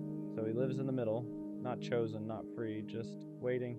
He rereads old messages looking for reassurance that maybe he didn't imagine the connection. He remembers how you looked at him, how you laughed with him, how real it felt, and that's what keeps him there. Not obsession, not desperation, memory. He tells himself real love requires patience, that if it's meant to be, it'll it'll come back around. But patience without direction starts turning into quiet pain, because every time you say, I don't know yet, he hears, not now, but maybe, and maybe is enough to keep him holding on. What breaks him isn't waiting itself. It's not knowing whether the waiting means something to you too. He would wait longer if he knew it mattered. He would walk away if he knew it didn't. But uncertainty keeps him stuck, and the longer he stays there, the more of himself he puts on hold. His needs, his timing, his chance to be loved fully, all for someone who may never come back. And that's the part no one talks about. Waiting doesn't just cost time, it costs pieces of him he doesn't realize he's giving away. At some point, the waiting starts asking questions back, not out loud, not in a way he can easily answer, just quiet thoughts that show up late at night when there's nothing left to distract him. Am I being patient, or am I just afraid to let go? Because there's a difference. Patience comes with trust, with direction, with some kind of reassurance that the waiting has meaning, but what he has is uncertainty. He's not waiting because he's calm. He's waiting because walking away would mean admitting that the future he imagined might never happen. And that's harder than staying still, so he tells himself stories. That love is supposed to hurt a little, that timing matters more than readiness, that if he just proves he's loyal enough, consistent enough, understanding enough, it'll all make sense one day. But love isn't supposed to feel like erasing yourself. It isn't supposed to require putting your life on hold indefinitely. It isn't supposed to make you question whether your needs matter at all. Still, he stays. His hope is quiet, but it's persistent. It whispers things like, she'll come back. She just needs time. It'll be worth it. And as long as that voice exists, letting go feels like failure, like giving up on something real. What scares him most isn't the idea of her choosing someone else. It's the idea that she might never choose anyone, and he still waited anyway.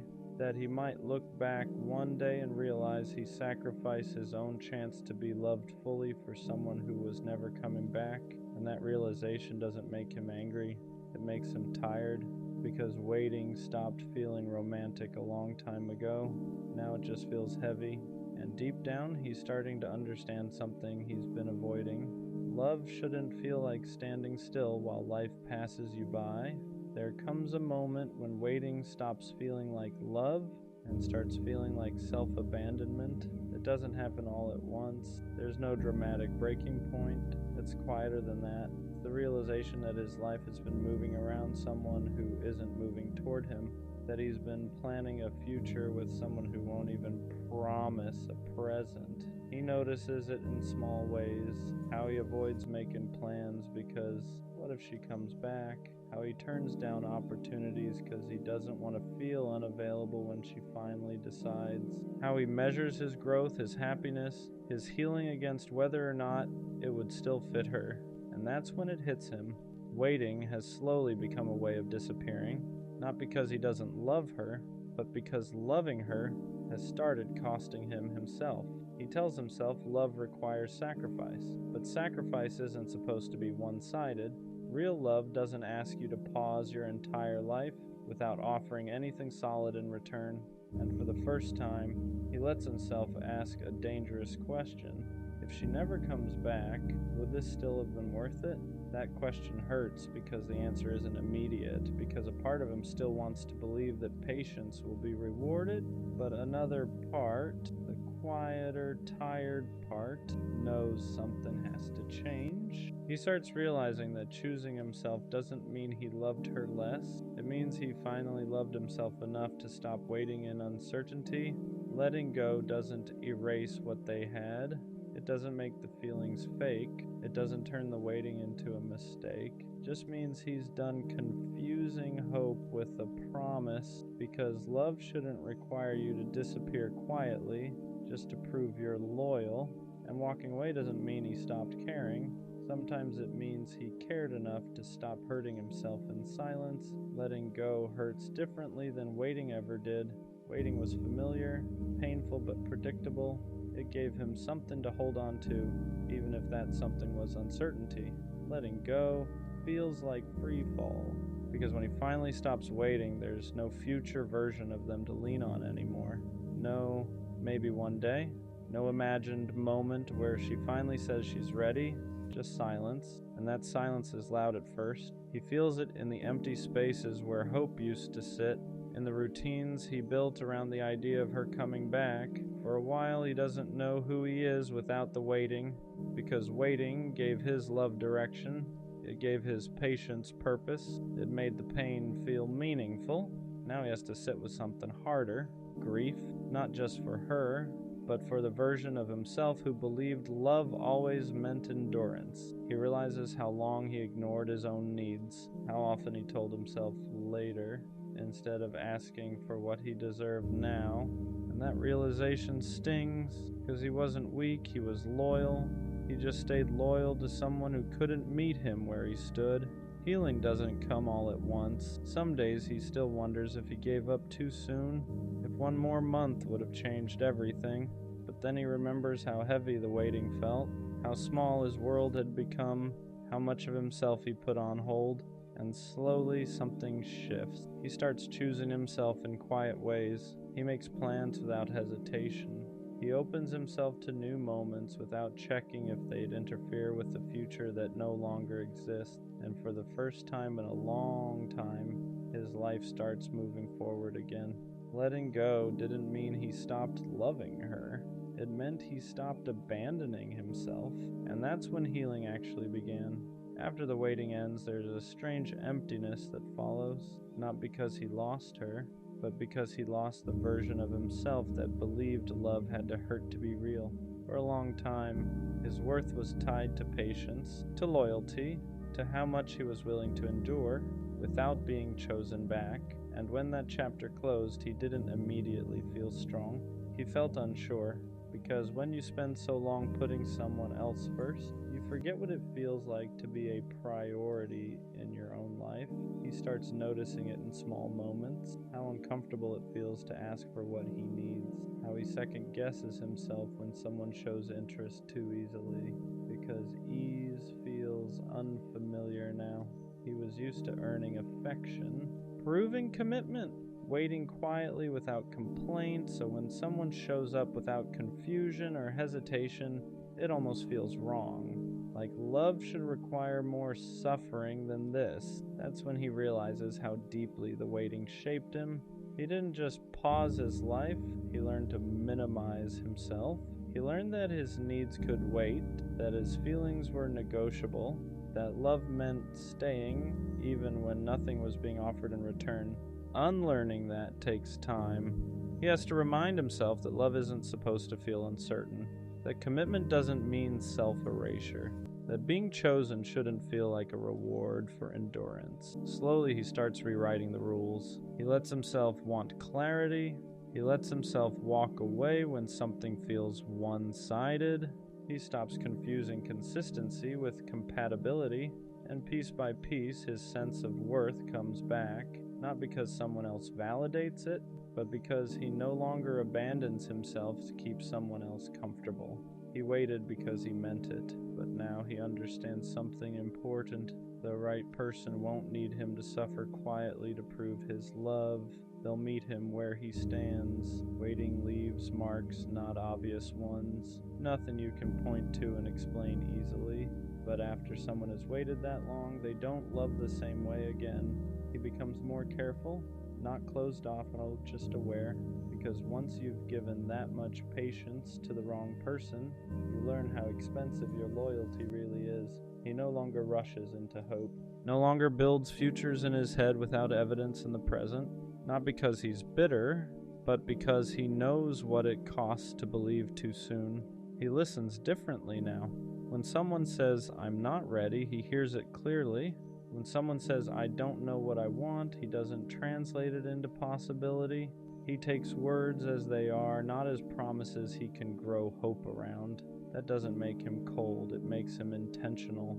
He still loves deeply, still commits fully, but only where clarity exists, because waiting taught him that love shouldn't feel like uncertainty stretched over time. He no longer tries to prove his worth through endurance. He doesn't stay where effort isn't mutual. He doesn't confuse potential with reality. And that makes him harder to lose, not because he withholds love, but because he now knows when to walk away. He understands that choosing someone means choosing himself too. That real connection doesn't ask him to pause his life indefinitely. It doesn't ask him to suffer quietly just to stay loyal. Waiting didn't break him, it refined him. It taught him what love isn't, though he could finally recognize what it is. And when he loves again, it won't be out of fear of losing. It will be out of certainty. The next time he loves someone, it won't start with waiting. It'll start with clarity, because once you've waited that long for someone who couldn't meet you halfway, you stop confusing effort with connection. He won't wonder where he stands anymore. He won't analyze pauses, he won't read into silence or turn uncertainty into hope, not because he's less romantic, but because he's learned what love is supposed to feel like. The next person he loves won't have to guess how he feels. They won't have to question his loyalty. They won't have to wonder if he's serious, because when he chooses fully, but this time he'll only stay where he's chosen back. He won't pause his life waiting for someone to decide. He won't put his heart on hold for potential. He understands now that real love doesn't keep you guessing. It doesn't stretch uncertainty across months and years. It doesn't ask you to sacrifice peace just to stay connected. The next person will feel the difference, not because he loves harder, but because he loves cleaner, with boundaries, with honesty, with the expectation of mutual effort. And that's the quiet shift no one sees. Waiting didn't make him bitter, it made him precise. It taught him that commitment means nothing without intention behind it. So when he gives his time again, his patience again, his heart again, it won't be because he's afraid to lose. It'll be because both of them are choosing each other in the present. Not someday, not maybe, now. The people who wait the longest are often the hardest to replace, not because they demand attention, not because they make noise, but because they loved with patience most people don't have anymore. When he was waiting, his presence felt easy to overlook. He was steady, consistent, always there, and consistency can become invisible to people who aren't ready to value it. So they assume he'll always be there, that his patience has no limit, that his loyalty is permanent.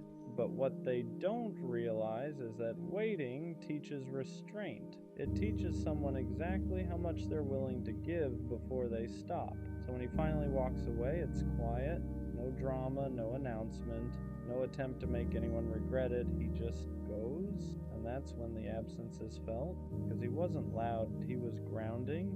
He was the one who remembered, the one who stayed calm, the one who made things feel safe without asking for anything in return.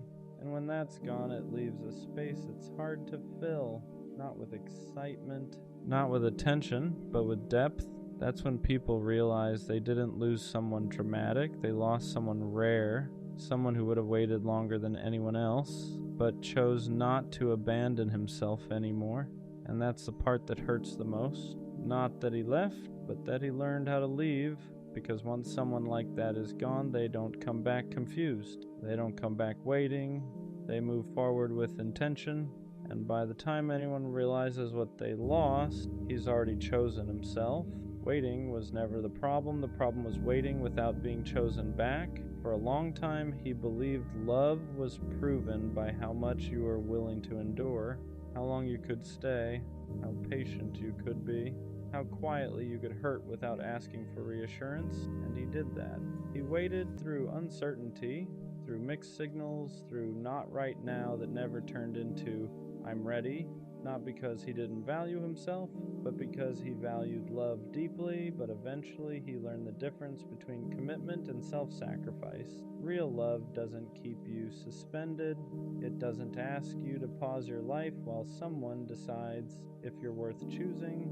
Real love meets you where you are, and the moment he understood that, waiting lost its meaning, because waiting only makes sense when both people are moving toward each other, even slowly, not when one person is standing still hoping to be picked someday. Walking away wasn't easy. It didn't feel empowering at first. It felt like grief. Grief for the future he imagined. Grief for the version of himself who believed patience would be rewarded no matter the cost. But over time, that grief turned into clarity. He realized something simple but life-changing. Love should feel mutual, certain, chosen in the present, not promised someday. So now, when he looks back on the waiting, he doesn't see weakness. He sees proof that he can love deeply. But he also sees the moment he learned to stop giving that depth to people who couldn't return it. He waited because he meant it, but he walked away because he finally understood that the right person won't need him to wait at all. They'll choose him clearly, willingly, and without hesitation, and that's not something you ever have to earn by putting your life on hold. She said I wasn't man enough, and I won't lie. That one stuck, not because I believe it, but because when someone you love questions your masculinity, it hits somewhere deeper than regular criticism. It's not just about behavior, it's identity. It's everything you thought you were doing right suddenly being reframed as weakness. What does man enough even mean? Because I showed up, I communicated, I stayed loyal, I tried to fix things instead of run from them. But apparently that wasn't enough. Apparently being calm instead of aggressive was a problem. Apparently wanting to talk things through instead of shutting down made me soft. Apparently expressing emotion made me less of a man. And that's when I realized something dangerous. Some people confuse masculinity with dominance. They confuse emotional control with emotional absence. They confuse stability with weakness. And if that's the definition she was using, then maybe I was never supposed to fit it. But still, when she said it, it made me question myself. Because no matter how confident you are, words like that linger. They make you replay moments. They make you wonder if you should have been tougher, colder, less available, less understanding. And that's how toxic standards start reshaping you quietly. I started analyzing everything after that. Was I too patient, too willing to compromise, too quick to apologize? Because I thought being a man meant being responsible, being accountable, being emotionally mature. But maybe she wanted something louder, more dominant, more unpredictable, and that's confusing because society tells men two opposite things. Be strong, but don't be cold. Be vulnerable, but don't be weak. Lead, but don't control. And somehow you're supposed to balance all of it perfectly. So when she said I wasn't man enough, I started wondering, was I too emotionally available? Was I too steady? Was I not exciting enough? But here's the truth that took me time to accept. Being consistent doesn't make you less of a man. Being calm doesn't make you less masculine. Being emotionally intelligent doesn't make you weak. It makes you evolved. And not everyone is comfortable with evolved. Some people are used to chaos, used to intensity, used to men who are hard to access emotionally. So when they meet someone who communicates clearly and stands firm without yelling, it feels unfamiliar. And unfamiliar can feel unmanly to someone who's been conditioned differently. But that's not my problem to fix. The deeper issue wasn't her words. It was what they tried to take from me. My confidence, because when someone attacks your masculinity, they're attacking your foundation. They're saying you're not enough as you are, and that's heavy. But here's what I had to learn. If being man enough means being emotionally unavailable, if it means suppressing how I feel, if it means pretending I don't care, if it means dominating instead of communicating, then I don't want that version of masculinity, because strength isn't loud. It's controlled, it's stable, it's secure enough to not overreact. It's confident enough to not prove itself constantly. And maybe she mistook calm for weak. Maybe she mistook kindness for softness. Maybe she mistook emotional awareness for insecurity. But that doesn't redefine me, it just shows what she was used to. What hurt the most wasn't that she left, it was that she framed it like I lacked something. Like I needed to become more, like I needed to step up into some undefined standard. But love isn't about becoming someone else to fit someone's idea of masculinity. It's about alignment. if she needed someone louder, more dominant, more emotionally distant. That's preference, not proof that I wasn't enough. Wasn't. Because being man enough shouldn't mean performing toughness. It should mean integrity, leadership, emotional control, responsibility, and I had all of that, just not in a way that matched her expectations, and that's okay. I realized something important after sitting with it. The right woman won't question your masculinity. She'll feel safe in it. She won't need you to be aggressive to feel protected. She won't need you to be emotionally shut down to feel secure. She won't test your dominance to measure your worth. She'll recognize strength in stability. She'll see leadership and accountability. She'll see masculinity in consistency, because real masculinity isn't about intimidation. It's about presence. It's about knowing who you are without needing to prove it constantly. And here's the part nobody talks about. Sometimes when someone says you're not man enough, what they really mean is you're not toxic enough for what I'm used to.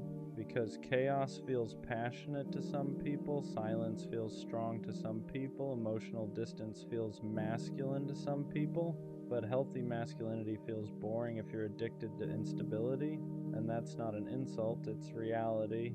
Some people equate unpredictability with strength, and when they meet steadiness, they don't know what to do with it. I had to ask myself something hard. Was I actually lacking, or was I just not performing? Because there's a difference. Lacking means I don't possess something. Performing means I'm pretending to, and I refuse to perform masculinity for approval. I refuse to become colder just to seem stronger. I refuse to suppress my emotional intelligence just to look dominant, because the right person won't require that. They'll appreciate it. If anything, being called not man enough forced me to define what that means for myself. To me, being a man means standing on your word, protecting without controlling, communicating without yelling, being emotionally disciplined, owning your mistakes, leading with stability, and I did all of that. So if that wasn't enough for her, it doesn't mean I failed. It means we defined strength differently. I won't let one person's perception reshape my identity, because masculinity isn't loud. It isn't about dominance. It isn't about intimidation. It's about internal control. It's about consistency. It's about knowing who you are when no one is watching. And if someone mistakes calm strength for weakness, that says more about what they're used to than what I am. She said I wasn't man enough, but I am man enough to walk away instead of yelling, stay calm instead of escalating, express how I feel instead of suppressing it, choose growth instead of ego. And that's the kind of man I'll stay, because the right woman won't need me to prove my masculinity. She'll feel secure in it, and I'd rather be steady and misunderstood than loud and respected for something I'm not. If being man enough means losing emotional depth, then I'll pass. Because real strength doesn't shout, it stands. Do you ever wonder if you're actually loved? Like deep down you don't really believe you're enough for anyone? You try to play it cool, pretend you don't think about it, but there's this quiet fear that never leaves your chest. The fear that people only love the version of you you work so hard to perform, not the real you, the messy you, the insecure you. Sometimes I just want reassurance.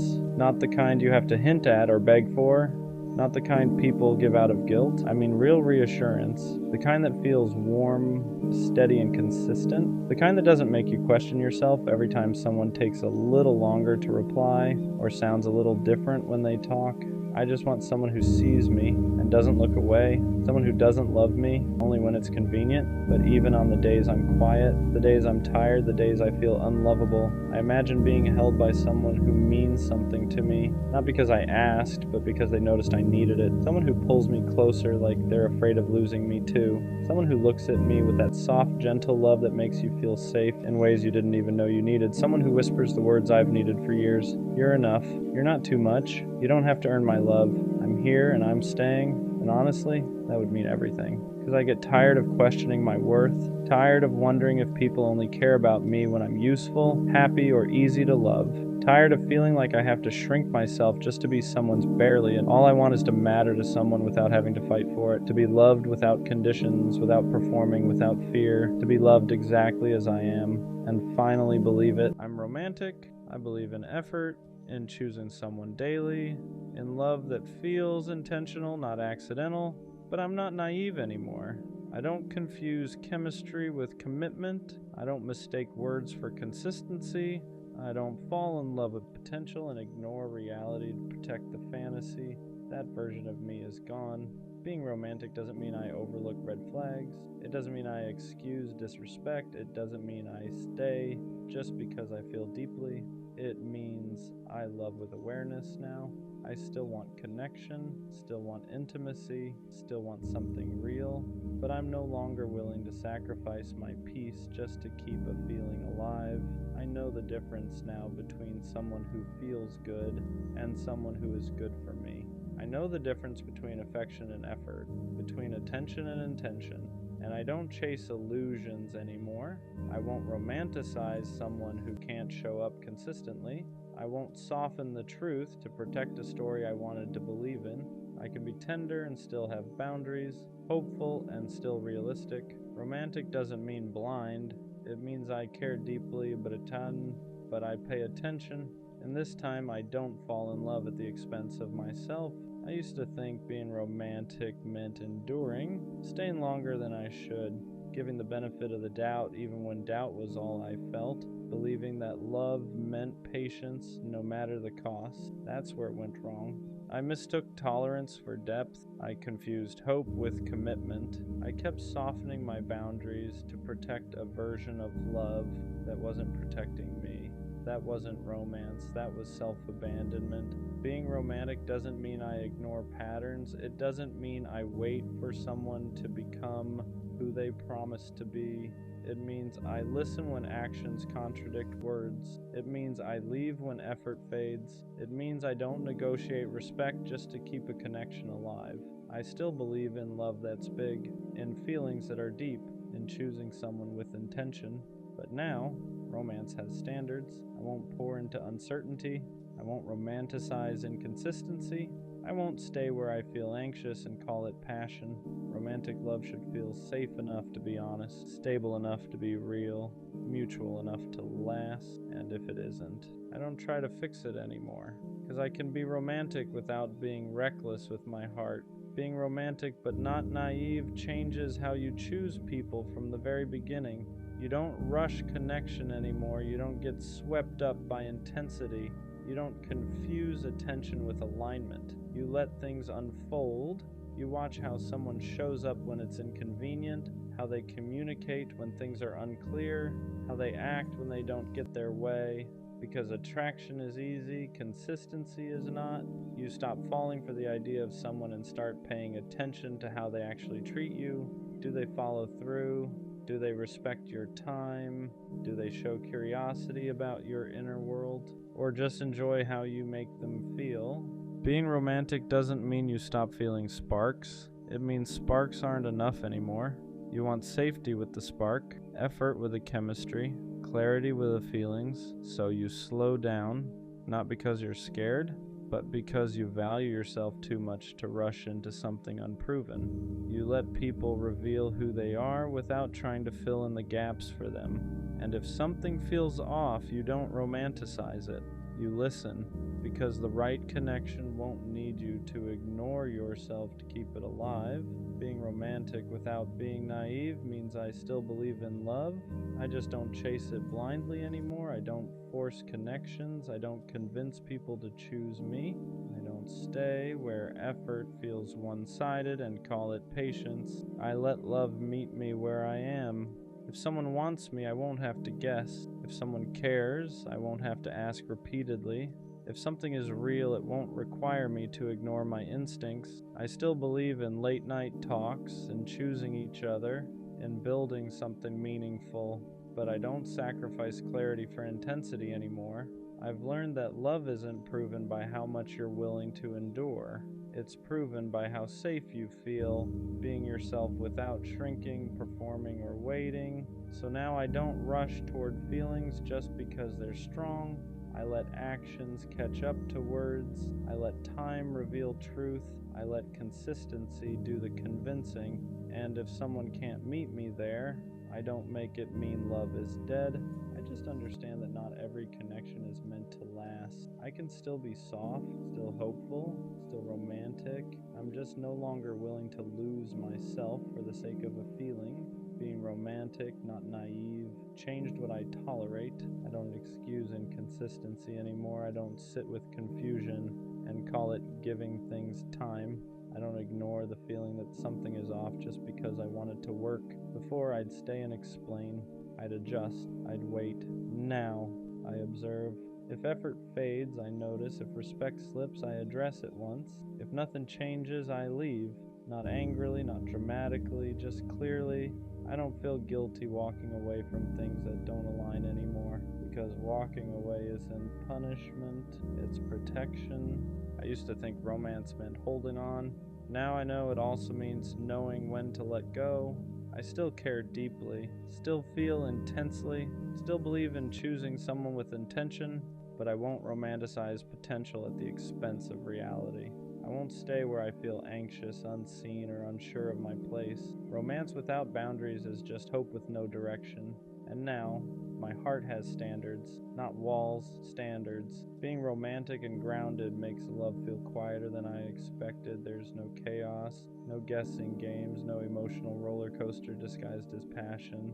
And at first that felt strange. I was used to intensity proving something, used to anxiety meaning I cared, used to confusion keeping me invested. But that wasn't depth, that was instability. Now, romance feels calm. It looks like consistency.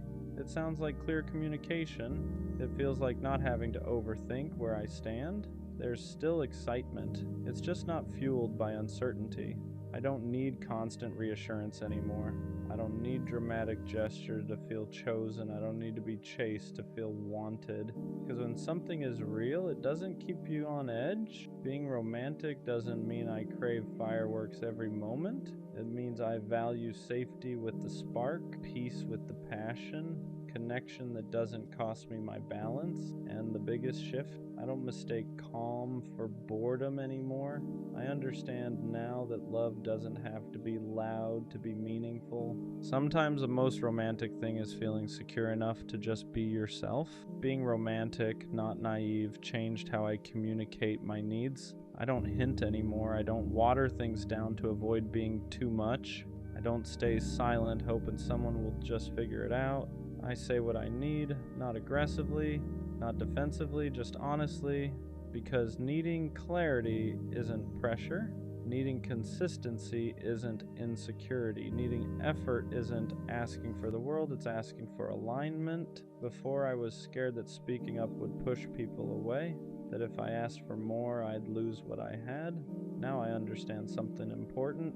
If honesty scares someone off, they were never meant to stay. I don't over-explain myself anymore. I don't apologize for having standards. I don't negotiate my needs to make someone comfortable. Romance doesn't mean silence. It means trusting that the right person won't feel threatened by clear communication. They won't call it drama. They won't call it too much. They won't make you feel guilty for wanting to feel secure. They'll listen, they'll respond, they'll meet you where you are. And if they don't, I don't take it personally, because being romantic, not naive, means I'd rather be understood slowly than misunderstood forever. Being romantic with boundaries filters people out quietly.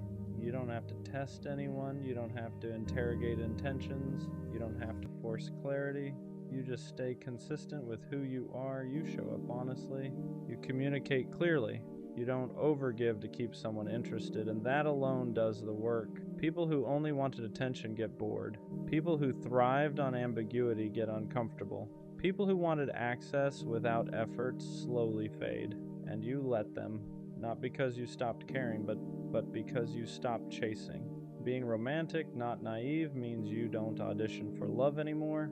You don't prove your worth. You don't compete for consistency. You don't bend yourself to be easier to choose. You let people meet you where you stand, and the ones who can't, they remove themselves. That used to scare you. Now it reassures you, because the right connection won't need you to lower your standards to keep it alive. it will rise to meet them. And the most romantic thing about that, you don't have to lose yourself to find love anymore. I still believe in love. That part never left. What changed is who I trust first. I believe in myself now. I trust my intuition when something feels off. I trust my boundaries when they need to be held. I trust my heart without handing it over blindly. Before, I believed love required risk at any cost, that you had to jump first and hope someone caught you. Now I know better. Real love doesn't ask you to abandon yourself. It doesn't punish you for being honest. It doesn't require you to doubt your worth to keep it alive. Being romantic, not naive, means I still dream. I just don't disappear into the dream. I don't ignore red flags to protect the fantasy. I don't silence my needs to keep someone comfortable. I don't romanticize suffering and call it devotion. I let love add to my life, not destabilize it. And the biggest shift of all, I don't fear losing love anymore the way I used to, because I know I won't lose myself trying to keep it. That confidence didn't come from love finding me. It came from me finally standing with myself. Being romantic, not naive, means I didn't lose my softness. I refined it. I still believe in love that's intentional, in effort that's mutual, in choosing someone without hesitation or games. But I no longer confuse love with endurance. I won't stay where I feel uncertain. I won't fight for clarity. I won't romanticize someone's potential while ignoring how they treat me now. Romance isn't blind faith anymore. It's awareness. It's knowing that feelings matter, but actions matter more. That chemistry is exciting, but consistency is what lasts. That love shouldn't cost you your peace, your voice, or yourself. I still want something real. I still want depth. I still want connection that feels meaningful. I just won't abandon myself to get it. If someone meets me with honesty, I open my heart. If they meet me with effort, I lean in. If they meet me halfway, I walk the rest with them. And if they don't, I don't force it. I don't chase it. I don't grieve what was never aligned. Because being romantic doesn't mean I accept less. It means I know exactly what kind of love I want. And I'm patient enough to wait for something that doesn't ask me to be smaller, quieter, or less aware. I'm still a romantic. I just finally learned how to protect my heart without closing it. And that's the difference. Some nights, I stay up hugging my pillow pretending it's someone. Not because I'm dramatic, but because it gets lonely when no one chooses you. You start wondering if love just missed you, if maybe everyone else got picked and you were the one who got skipped over. I tell myself I'm fine being alone, and most days I am. But late at night when the world is quiet, that's when the question comes back. Will love ever find me? Or am I just meant to imagine it? I think the hardest part is not the loneliness. It's feeling like you have so much love to give and nowhere to put it, no hands to hold, no one to come home to, just you, your thoughts, and the same hope you keep tucking away every morning. And what scares me most is not being alone right now. It's the thought that maybe this is permanent. Being alone doesn't hurt the most. Being unchosen does. It's watching people find each other while you keep ending up by yourself. It's being told, your time will come so many times that it starts to feel like a placeholder sentence. You start questioning yourself. Am I too quiet? Too much? Not enough? You replay everything, trying to find the reason no one stayed. And late at night, when you're hugging a pillow, imagining it's someone who wants you back, those thoughts get louder. Not because you don't love yourself, but because you're tired of being the only one who does. The scary part is how slowly it affects your worth. You don't stop believing in love, you stop believing it wants you, and that's when loneliness becomes heavier than silence, because now it's not just about being alone, it's about wondering if something is wrong with you for being alone this long. This feeling doesn't mean you're unlovable, even though it really feels like it. It means you've been alone long enough for the silence to start telling stories. And silence is loud when it goes on too long. You start mistaking timing for rejection. You start turning waiting into a flaw. You start thinking love hasn't found you because you're missing something. But love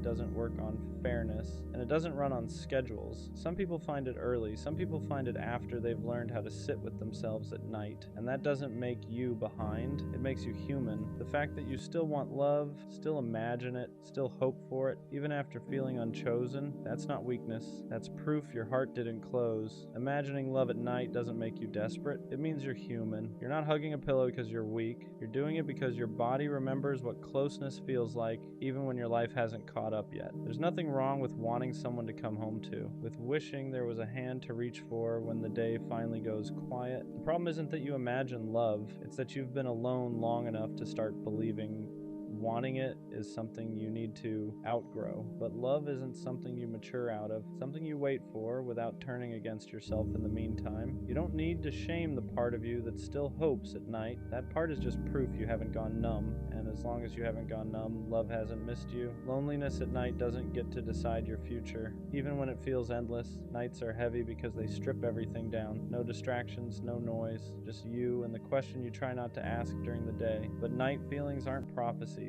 They're just unmet needs speaking when everything else is quiet. Being alone right now doesn't mean you'll always be alone, and being unchosen so far doesn't mean you're unchoosable. It just means you haven't been met yet. There's a difference. You're not behind, you're not forgotten, you're not running out of time.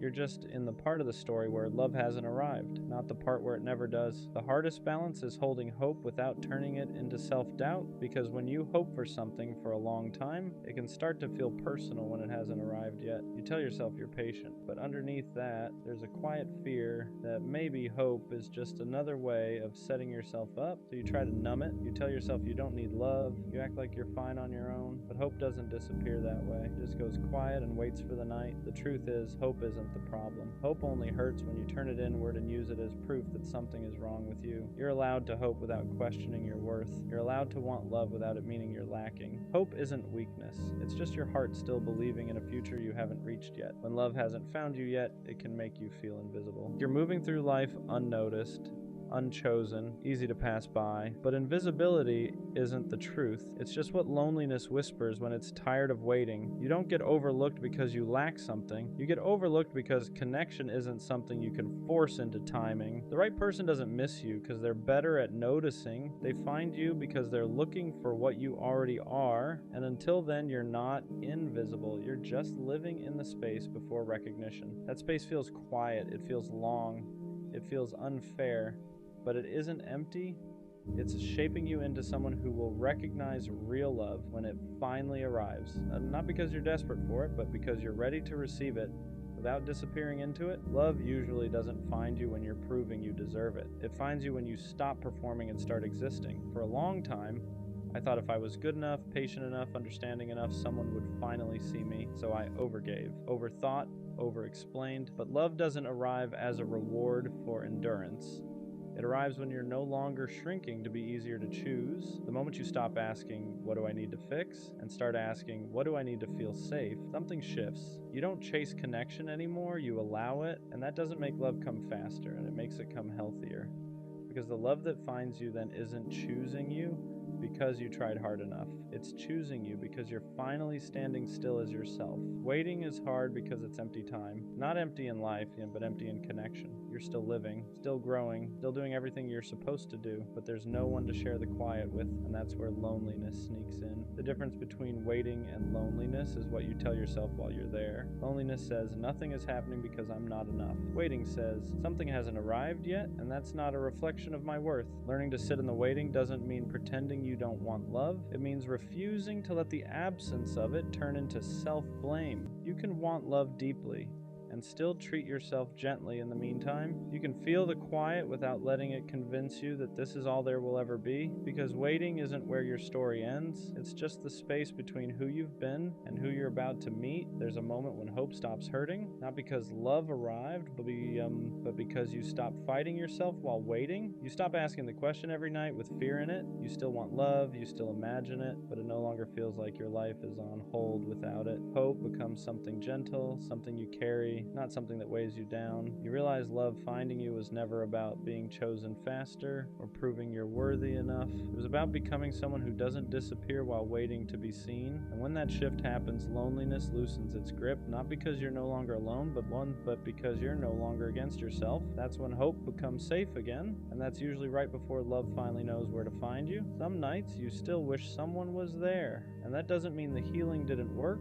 It just means you're human. Missing connection isn't a setback, It's not proof you're regressing or going backward. It's just your heart remembering what it wants to share. The difference now is that the wanting doesn't hurt the same. It doesn't spiral. It doesn't turn into panic. It doesn't make you question your worth. It just exists. You can want love without feeling empty without it. You can imagine closeness without feeling broken when it's not there yet. And that's growth. Because you're no longer waiting with desperation. You're waiting with trust. Trust that love doesn't miss people who are becoming more themselves. It finds them when they're steady enough to receive it without disappearing. The love that finds you after this season feels different, not louder, not dramatic, safer. It doesn't make you question yourself. It doesn't make you wonder where you stand. It doesn't ask you to stay up at night holding space for uncertainty. It meets you where you are.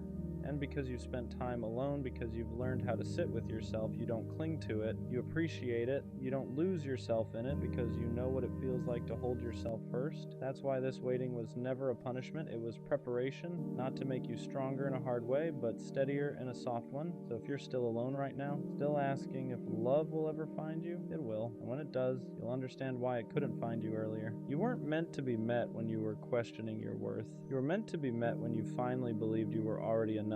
If you're asking that question right now, it doesn't mean you're behind. It means you're honest. You're honest about wanting connection, about feeling alone sometimes, about hoping there's more than just nights where you hug a pillow and imagine what could be. And that honesty matters. Love doesn't find people who gave up on it. It finds people who stayed open even when it hurt. People who learned how to be alone without becoming bitter, who waited without turning against themselves. So no, love didn't miss you. It just hasn't arrived yet. And when it does, it won't feel like something you chased or finally earned. It'll feel like something that recognizes you, like it knew where you were the whole time, and suddenly those nights won't feel so heavy anymore. Not because you forgot them, but because they led you right where you were meant to be. One day you won't ask the question anymore, not because love arrived overnight, but because you stopped measuring your life by what's missing. You'll still want connection, you'll still imagine it sometimes, but it won't feel heavy. You'll realize you didn't waste these nights. You were learning how to stay gentle in a quiet season, and that matters because the love that eventually finds you won't have to convince you that you're worth choosing. You'll already know. And when someone finally holds you, it won't feel like something you waited forever for. It'll feel like something that arrived right when you were ready to be seen, not as someone hoping to be chosen, but as someone whole. For the longest time I thought she loved me, not just liked me, not just enjoyed being around me. I thought she actually loved me because she talked to me every day. She wanted to know what I was doing. She asked about my life like it mattered to her. And when someone shows you that kind of attention, it's easy to believe the feelings behind it are real. So I believed it. I believed the late night conversations meant something deeper. I believed the way she smiled when we talked meant she cared. I believed all the time we spent together was building something real. But looking back now, I think she didn't love me. I think she loved the attention. There's a difference. When someone loves you, they care about who you are, your thoughts, your struggles, your future. They care about the person standing in front of them. But when someone loves the attention, the focus isn't really on you, it's on how you make them feel. The compliments, the validation, the feeling of being wanted. And for a while I was giving her all of that. I was the person who always answered, the person who always listened, the person who always showed up when she needed someone to talk to. And I thought that meant I mattered to her, but eventually I started noticing something strange. Whenever I pulled back, she suddenly came closer. Whenever I stopped giving her attention, she started reaching out again. Not because she missed me, but because she missed the way I made her feel. And that's when something started becoming clear. Maybe she didn't love me the way I thought she did. Maybe she just loved having someone who cared about her that much. Once that thought entered my head, that maybe she didn't love me, maybe she just loved the attention, I started seeing things differently. Moments that once felt meaningful started feeling different. I remembered how often she reached out when she was bored, when she had nothing going on, when she needed someone to talk to, and every time I was there, answering her messages, listening to her problems, giving her reassurance whenever she doubted herself. At the time, I thought that's what love looked like. Two people being there for each other. But when I really looked at it honestly, something felt uneven, because when she needed attention, I was always available, but when I needed support, it didn't always feel the same. Sometimes she would disappear. Sometimes the conversation would suddenly end. Sometimes it felt like the connection only existed when she was the one who needed it. And that's when a difficult question started forming in my mind. Was she actually interested in me? Or was she interested in the way I made her feel about herself? Because attention can be addictive. When someone constantly reminds you that you're special, that you're wanted, that someone cares deeply about you, it feels good, really good. And some people don't fall in love with the person giving them that feeling. They fall in love with the feeling itself, the validation, the reassurance, the comfort of knowing someone is always there. And I think that's what I was to her. Not a partner, not someone she truly wanted to build something with, but someone who gave her a constant source of emotional attention. And the moment I started seeing that pattern, everything began to make more sense. The more I thought about it, the more patterns started standing out, because when someone actually loves you, their presence in your life is consistent. They don't only show up when they need something. They don't only reach out when they're bored. They don't only care when the attention is focused on them, but with her, the connection always seemed to revolve around how she felt. If she had a bad day, I was the first person she called. If she felt insecure, I was the one reminding her how amazing she was. If she needed someone to listen, I was always there. And at the time I thought that meant I was important to her, but eventually I noticed something uncomfortable. When I had a bad day, she wasn't always there the same way. When I needed reassurance, the conversation would shift quickly. When I tried to open up about my own struggles, it didn't always hold her attention for long. And that's when it started feeling like the relationship wasn't built around us. It was built around her receiving and me giving. And the scary part about that kind of dynamic is you don't notice it right away. Because when you care about someone, giving feels natural. You don't keep score. You don't measure every moment of effort. You just show up because you believe the connection matters. But slowly you start realizing something. You're the one holding most of the emotional weight. You're the one keeping the conversations alive. You're the one making sure the connection doesn't fade. And when you stop doing that, everything changes. That's when the real truth shows itself. Because the moment I stopped giving her constant attention, something strange happened. She didn't start fighting harder for the connection. She didn't try to understand what changed. Instead, the distance grew. And that's when I realized something that hurt more than the breakup itself. She didn't miss me. She missed the attention I gave her. Realizing that she didn't miss me, she missed the attention, was one of the hardest truths to accept. Because when you care about someone deeply, you don't want to believe that your place in their life was built around something that shallow.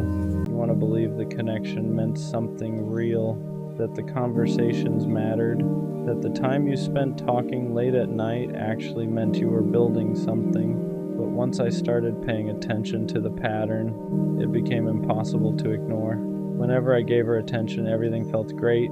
She was warm, engaged, interested. She would laugh more, reply faster, make it seem like we had this deep connection. But the moment that attention slowed down, everything changed. Suddenly the conversations felt shorter, the interest faded, the energy shifted, and that's when it finally clicked. Her feelings weren't connected to me. They were connected to the attention I was giving her. Because when someone loves you, their connection doesn't disappear just because the attention changes. But when someone loves the attention, the moment that validation slows down, so does their interest. And looking back now, that explains everything. Why she would suddenly become distant, why she would come back the moment I stopped reaching out, why the connection always felt strongest when I was the one giving the most. It wasn't love, it was validation, and I was the person supplying it. Once I finally understood that she loved the attention more than she loved me, a lot of things started making sense. For the longest time, I kept wondering why the connection always felt unstable, why some days she seemed completely invested, and other days she felt distant, why the energy between us depended so heavily on how much I was giving. At the time, I thought that was normal. I thought relationships just had ups and downs. But there's a difference between normal ups and downs and a connection that only exists when one person is constantly feeding it. And that's what this was. Whenever I was fully present, texting first, asking about her day, complimenting her, showing that I cared, everything felt good between us. But when I pulled back even slightly, the dynamic changed immediately. The warmth disappeared, the conversation slowed down, and the connection that once felt so strong suddenly felt fragile. That's when it became impossible to ignore what was really happening. Because love doesn't disappear just because attention shifts for a moment, but validation does. Validation needs constant reinforcement. It needs someone to keep providing that feeling of being admired and wanted. And once that source slows down, the person who depended on it starts looking for it somewhere else. That's when I realized something that hurt more than I expected. I wasn't the person she loved. I was the person who made her feel important. And once you realize that difference, you start understanding the relationship in a completely different way. Once that realization settled in, that she loved the attention more than she loved me, something inside me started shifting. At first it hurt more, because it meant all the things I thought were meaningful might not have meant the same thing to her. All those long conversations, all the moments where she told me things she said she didn't tell anyone else, all the time she said she appreciated having me in her life. I thought those things meant we were building something real, but now I started seeing them through a different lens. Maybe she didn't say those things because she loved me.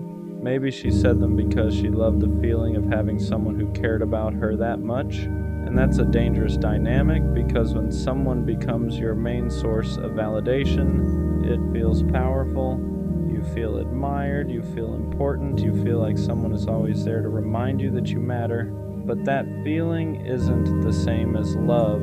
Love cares about the person giving the attention. Validation only cares about the feeling it creates. And the more I thought about it, the more I realized something uncomfortable. Whenever I tried to shift the focus of the relationship, whenever I wanted something deeper, the energy changed. If I asked serious questions about where things were going, if I talked about building something more stable, if I needed emotional support myself, that's when the connection suddenly felt weaker. Almost like the relationship only worked when I was the one giving, not when I needed something back. And that's when the truth became impossible to ignore. The relationship wasn't built on mutual connection. It was built on attention, and I was the one providing it. After I understood that the relationship was built more on attention than love, another uncomfortable truth started showing itself. I wasn't just giving attention, I was maintaining the entire connection. I was the one making sure the conversation didn't die. I was the one checking in first. I was the one asking how she was doing, making sure she felt heard, making sure she felt valued. And at the time, I didn't see that as a problem. When you care about someone, putting in effort feels natural. You don't think about it like a transaction. You think about it like loyalty. But over time, I started noticing something. The relationship only felt alive when I was feeding it. Whenever I stepped back, even a little, everything started fading. The messages slowed down, the energy dropped. The connection that once felt strong suddenly felt fragile, and that's when it hit me. Love doesn't disappear the moment someone stops giving constant attention, but validation does. Validation needs fuel. It needs someone constantly reminding you that you're wanted, that you're interesting, that someone is thinking about you. And the moment that fuel slows down, the person who depended on it starts feeling empty.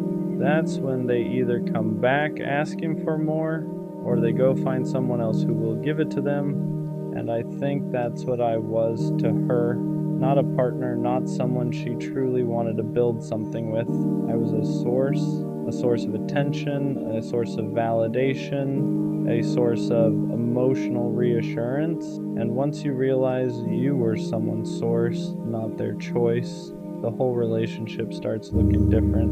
Once I accepted that I was just a source of attention for her, something else started becoming clear. The connection only existed when it benefited her emotionally. Whenever she needed reassurance, I was important. Whenever she felt lonely, I mattered.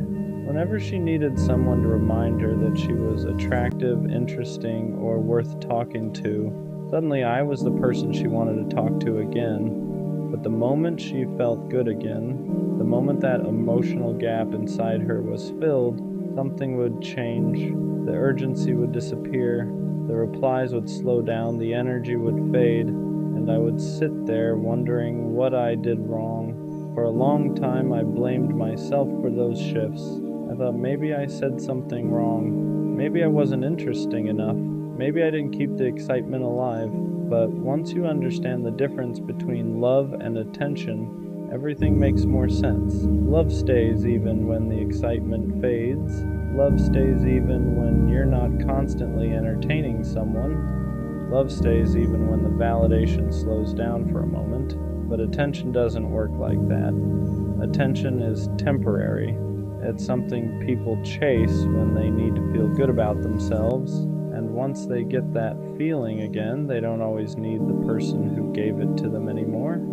Looking back, that explains why the connection always felt inconsistent. It explains why some days she felt deeply invested in us all, and other days it felt like she barely noticed I existed, because I wasn't the person she loved. I was the person she turned to whenever she needed to feel important. And once I saw that clearly, the whole relationship started making sense in a way it never had before. For a while, realizing that hurt more than anything else, because nobody wants to believe they were just someone's source of attention. You want to believe the connection meant something deeper. You want to believe the time you invested mattered in the same way for both of you. But eventually something changed in the way I saw it. I stopped feeling embarrassed about how much I cared, because caring deeply isn't the problem. The problem is giving that level of attention to someone who only values the feeling it gives them. And that's a big difference. There's nothing wrong with being loyal. There's nothing wrong with showing up for someone you care about. The mistake is believing that everyone who accepts your attention values it the same way you do. Some people appreciate attention, other people depend on it. And the people who depend on it will keep you close as long as you keep feeding that feeling inside them. But the moment the attention stops, the connection disappears, not because they suddenly stop liking you, but because the feeling they were chasing isn't coming from you anymore. And once you understand that, something inside you changes. You stop chasing people who only show up when they need something. You stop investing in connections that only exist when you're the one giving, because you realize something important. You deserve someone who values you, not just the attention you give them. Looking back now, I don't think she loved me, but I also don't think she was pretending the whole time. I think she genuinely liked how I made her feel. She liked the attention. She liked the reassurance. She liked having someone who consistently reminded her that she mattered. And for a while, that was enough to keep the connection alive. But attention alone can't build something real. Because the moment that attention stops, there's nothing holding the relationship together. And that's exactly what happened. Once I stopped constantly feeding the connection, it disappeared. At first, that felt like rejection. But now I see it differently. It wasn't rejection, it was clarity, because it showed me the difference between someone who loves you and someone who only loves the feeling you give them. And once you see that difference clearly, you stop blaming yourself for the way things ended. You realize you weren't losing someone who truly valued you. You were losing someone who valued what you provided. And that's not the kind of connection worth holding on to. one day I'll meet someone who doesn't just enjoy the attention I give them, someone who actually cares about the person giving it, someone who chooses me even when the excitement fades, someone who values the connection, not just the validation. And when that happens, I won't feel like I'm constantly proving my worth, because the right person doesn't stay for the attention, they stay for you. Unrequited love is a quiet kind of pain, the kind that doesn't make noise. It just sits with you. It's loving someone who laughs with you, but never looks at you the way you look at them. They're comfortable around you. They trust you. They tell you things. And every time they talk about someone else, you smile, while something inside you cracks just a little more. You learn how to swallow words before they escape, compliments you never say, feelings you never confess, because deep down you already know the answer, so you love them quietly. You notice everything about them, their habits, their moods, the small details nobody else pays attention to, knowing full well you'll never live in their memory the way they live in yours. Somehow you convince yourself it's okay, that being close to them, even like this, is better than being without them at all. You give without expecting, you care without being chosen, you love without being loved back, and that hurts in ways you can't explain, but unrequited love teaches you something too. It shows you how deep your heart really is, how much you're capable of feeling, even when nothing is returned. Just don't disappear inside someone who can't meet you where you are, because one day someone will, and they'll give back everything you once gave away in silence. The hardest part about unrequited love isn't just that they don't feel the same, it's that they're close enough to keep the hope alive. They don't reject you outright, they don't shut the door, they just exist in your life. They text you, they lean on you, they laugh with you, and every small moment feels like maybe you're not imagining it, so you hold on. You tell yourself you're being patient. That timing is the issue, that one day they'll see what you feel so clearly, but deep down, you know you're waiting for something they never promised. And that's why it's so hard to leave, because unrequited love doesn't feel like rejection. It feels like unfinished business. You don't walk away angry, you walk away confused. You wonder if you should have said more, if you should have been quieter, if you waited too long, or tried too hard, and instead of letting go, you stay emotionally tethered, not because you're weak, but because your heart hasn't been given a clean ending, so it keeps hoping, keeps replaying moments, keeps searching for signs that maybe you still matter to them in that way, and that hope is what keeps the pain alive. You begin to wonder why you're always the one feeling more, why you're always the one waiting, why love seems so easy for others but feels just out of reach for you. You start shrinking your needs, telling yourself you don't want much anyway, convincing yourself that loving quietly is enough, but it's not, because caring without being chosen slowly teaches your heart that it should settle for less. You catch yourself doing things just to stay close, being extra understanding, always available, always forgiving. Not because you're weak, but because you're afraid that asking for more will push them away completely. So you accept crumbs and call it connection, and the longer this goes on, the more invisible you start to feel, not just to them, but to yourself. You forget what it feels like to be desired, to be someone's first choice, to be loved out loud, and that's the quiet danger of unrequited love. It doesn't just hurt you, it slowly teaches you to disappear. There's a reason unrequited love is so hard to walk away from. Not just love, it's anticipation. You live in the space of almost chosen, almost wanted, almost enough. Your brain starts clinging to small moments. A long conversation, a shared laugh, a look that might mean something, and those moments keep you hooked, because when love isn't returned, your mind fills in the gaps with possibility. You imagine what could be instead of facing what is, and every time you think about letting go, you feel like you're giving up on a future that was never actually promised. So you stay hopeful, you stay available, you stay emotionally invested, not because it feels good, but because walking away feels like loss, even though nothing was ever yours. That's the trap. Unrequited love keeps you chasing closure from someone who doesn't know they're holding it, and the longer you stay, the harder it becomes to separate love from longing, you don't just miss them. You miss the version of yourself that believed it might work. At some point you feel it, the imbalance. You realize you're giving more than you're receiving, and then emotionally, mentally, quietly, you're investing energy into someone who isn't investing back. You plan around them, you think about them, you hold space for them, and they just live their life. That's when it starts to hurt differently. Not sharp pain, but exhaustion. You're tired of wondering, tired of hoping, tired of pretending you're okay with crumbs. You notice how much of yourself is tied up in someone who doesn't even know how deeply you care. And for the first time, you ask yourself a hard question. If nothing changes, then how long can I keep doing this? Because loving someone in silence means you never get reassurance, never get clarity, never get chosen, and slowly, it teaches your heart that effort doesn't lead to safety. That love means waiting, that closeness means sacrifice, and that's not fair to you. Love isn't supposed to drain you. It isn't supposed to make you feel invisible. It isn't supposed to cost you your sense of worth. And realizing that is the beginning of letting go, even if your heart isn't ready yet. Letting go doesn't feel empowering at first. It feels wrong. It feels like you're giving up on someone you care about, like you're betraying something that meant a lot to you, even if it was never returned. You start questioning yourself.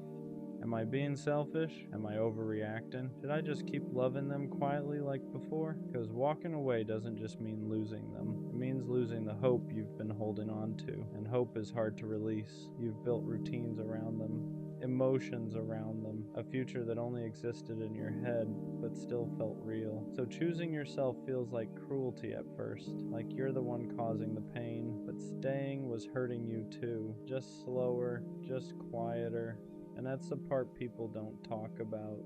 Sometimes self-respect feels like grief. Sometimes growth feels like loss. Sometimes choosing yourself feels worse than continuing to wait. But guilt doesn't mean you're wrong. It just means you cared deeply. And caring deeply doesn't obligate you to keep hurting yourself in silence.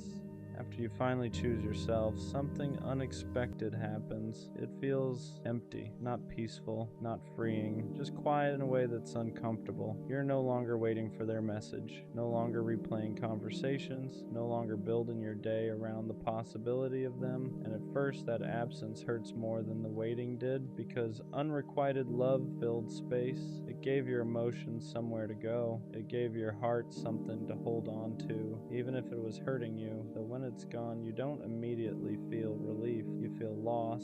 You miss the closeness. You miss the routine. You even miss the hope, as painful as it was. And that makes you question your decision. You wonder if you left too early, if you should have tried harder, if loneliness is worse than longing. But this part matters, because this emptiness isn't failure, it's withdrawal.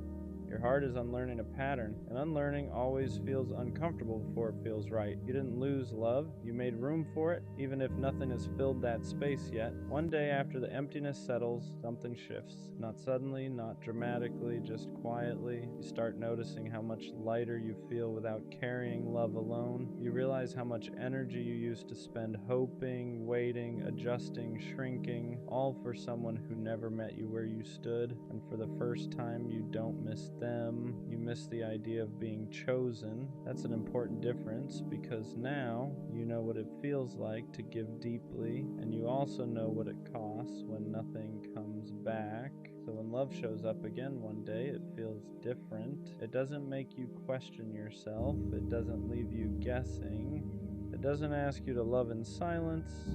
It meets you halfway. You don't have to hide how much you care. You don't have to settle for almost. You don't have to convince yourself that crumbs are enough. And that's when you understand something fully. Unrequited love wasn't wasted. It taught you the depth of your heart. It proved you're capable of loving purely, selflessly, fully. But it was never meant to be your ending, because love isn't meant to be endured alone. It's meant to be shared. And one day, someone will choose you as openly as you choose them. No silence, no guessing, no imbalance, just love.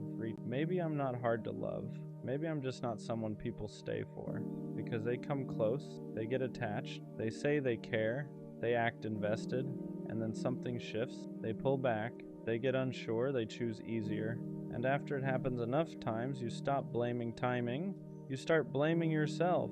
You start wondering if you're good for the moment, but not for the long term. If you're exciting, but not secure. If you're lovable, but not keepable. And that thought sits heavy because being left doesn't just hurt your heart, it makes you question your value. When almost relationships keep happening, your brain starts building a story, a quiet one. It says, people like you, but they don't stay. And once that narrative forms, everything starts filtering through it. If someone takes longer to reply, you assume they're losing interest. If someone pulls back slightly, you assume it's the beginning of the end. Because you've seen this pattern before, you've felt the slow fade, the shift in tone, the subtle detachment. So now even when something feels good, you brace yourself. Not because you're negative, because you're tired of being surprised. And the scary part, you start expecting abandonment before it even happens. You hold back. You don't get too excited. You don't fully relax because deep down, you're preparing for them to leave. Not because you're unlovable, but because repetition turned into belief. Fully relax into the connection. Because fully relax into the connection. Because what's the point if it's temporary anyway? You become hyper-aware, watching for changes, tracking energy shifts, reading into silence, and sometimes, without realizing it, you create distance first. You pull back slightly, you act less invested, you test their consistency, not to play games, but to protect yourself, because if they're gonna leave, you'd rather see it coming. But here's the hard truth. When you show up guarded, you don't give love the chance to feel safe. Not because you're toxic, not because you're difficult, but because you're tired. Tired of being surprised, tired of being left, tired of being the one who cares more. So you half show up, and then when it ends, it feels like confirmation. See? They left again. But maybe it's not that you're someone people don't stay for. Maybe it's that you're still healing from the last time they didn't. There's a difference between being left and choosing people who were never built to stay. That's the part we don't always see, because when someone walks away, it feels personal. It feels like they evaluated you and decided you weren't enough. But look closer. Were they consistent from the start? Were they clear about their intentions? Were they emotionally available or just present? Sometimes the pattern isn't that you're not worth staying for. It's that you keep giving your depth to people who only plan to visit. People who like connection but fear commitment. People who enjoy intimacy but avoid responsibility. And when they leave, it reinforces the narrative. No one stays. But maybe the better question is, who have I been choosing? Because when you stop choosing emotionally unavailable people, the pattern changes. Not instantly, not magically, but gradually. You realize you were never hard to stay for, you were just staying with people who were temporary. At some point, you stop chasing permanence, you stop trying to lock something in before it's solid, stop over-investing just to make it last, stop forcing potential into commitment because you realize something. You can't convince someone to stay. You can't love someone into being ready. You can't perform your way into permanence. So instead of gripping tighter, you loosen your hold. You let people show you who they are. You stop rushing labels. Stop fantasizing futures before foundations exist. And something interesting happens. When you're no longer desperate for someone to stay, you start attracting people who actually want to. Because permanence isn't built through pressure, it's built through alignment. You don't chase it, you allow it. And when someone stays without being forced, without being convinced, without being chased, it feels different. Not fragile, not uncertain, just steady. At some point, the fear shifts. It stops being, they're going to leave, and becomes, if they do, I'll be okay. That's confidence, not the loud kind, not the I don't care kind. The steady kind. You stop gripping so tightly. You stop overanalyzing every shift. You stop trying to secure permanence too early because you know this. If someone stays, it's because they want to, not because you convinced them, not because you performed perfectly, not because you minimized yourself. And if they leave, it doesn't collapse your identity. It doesn't confirm you're unworthy. It just confirms they weren't aligned. You're not scared of people leaving anymore. You're more concerned with whether they're capable of staying, and that's different because now you're not auditioning, you're observing, and the people who are meant to stay, they won't need to be chased, they won't need to be monitored, they won't need to be reminded, they'll just stay. Being someone people stay for starts with staying true to yourself first, because when you abandon yourself to keep someone else, you teach them that you'll tolerate instability, you over-adjust, over-forgive, overextend, you bend your boundaries so they don't feel pressured, you silence your needs so they don't feel overwhelmed, and slowly, you're the one disappearing. But here's the shift. The more you stay grounded in who you are, the less you attract people who only plan to pass through. When you communicate clearly, when you hold your standards calmly, when you don't chase mixed signals, the wrong people leave faster. And that's not loss, that's filtering. You don't become someone people stay for by shrinking yourself into convenience. You become that by being steady in your worth. The right person won't stay because you made it easy. They'll stay because they respect what you stand on. The right love doesn't feel like survival. It doesn't feel like holding your breath. It doesn't feel like waiting for the other shoe to drop. It doesn't feel like constantly proving you're worth keeping. It feels stable, not boring, not forced, stable. You're not overthinking every text. You're not tracking effort. You're not wondering if today is the day they change their mind. You just feel secure, and that's what you've been craving this whole time. Not obsession, not intensity, not dramatic passion, stability. Because when someone is truly staying, you don't have to fight for reassurance. You don't have to shrink. You don't have to overperform. You don't have to prepare for abandonment. You get to relax. And if you've never experienced that, of course, you start thinking maybe you're not someone people stay for, but maybe you've just never been with someone capable of stable love. There's a difference. At some point, you stop fearing being left. You start expecting to be valued. That's the real shift. You don't walk into connections thinking, how long will this last? You walk in thinking, if this is aligned, it will stay. You stop preparing for abandonment. Stop bracing for the slow fade. Stop assuming you'll have to fight to be kept, because now you know something. If someone leaves, it doesn't mean you weren't worth staying for. It means they weren't built to stay. And instead of internalizing it, you let it pass. You don't collapse. You don't spiral. You don't rewrite your worth. You understand that being valued is the bare minimum.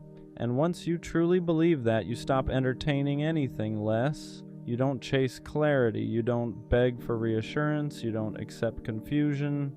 You expect effort. You expect consistency. You expect intention.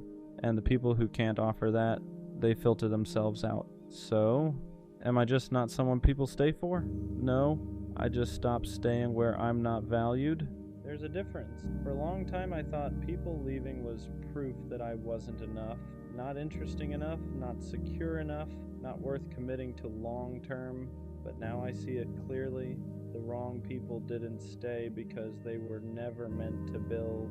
They were meant to teach. Teach me what inconsistency feels like. Teach me what mixed signals look like. Teach me what I will never accept again. And once you learn that, you stop chasing permanence. You stop trying to be easier. You stop overproving. You stop bending yourself into something digestible. Because you realize this. You are absolutely someone people stay for. Just not people who are unsure, not people who love halfway, not people who need options. The right person won't need convincing. They won't need time to decide your worth. They won't feel overwhelmed by your depth. They'll feel steady. And this time, if someone leaves, you won't question your value. You'll question their capacity, because you're no longer asking, well, why don't people stay? You're asking, are they capable of staying at my level? And that's the shift.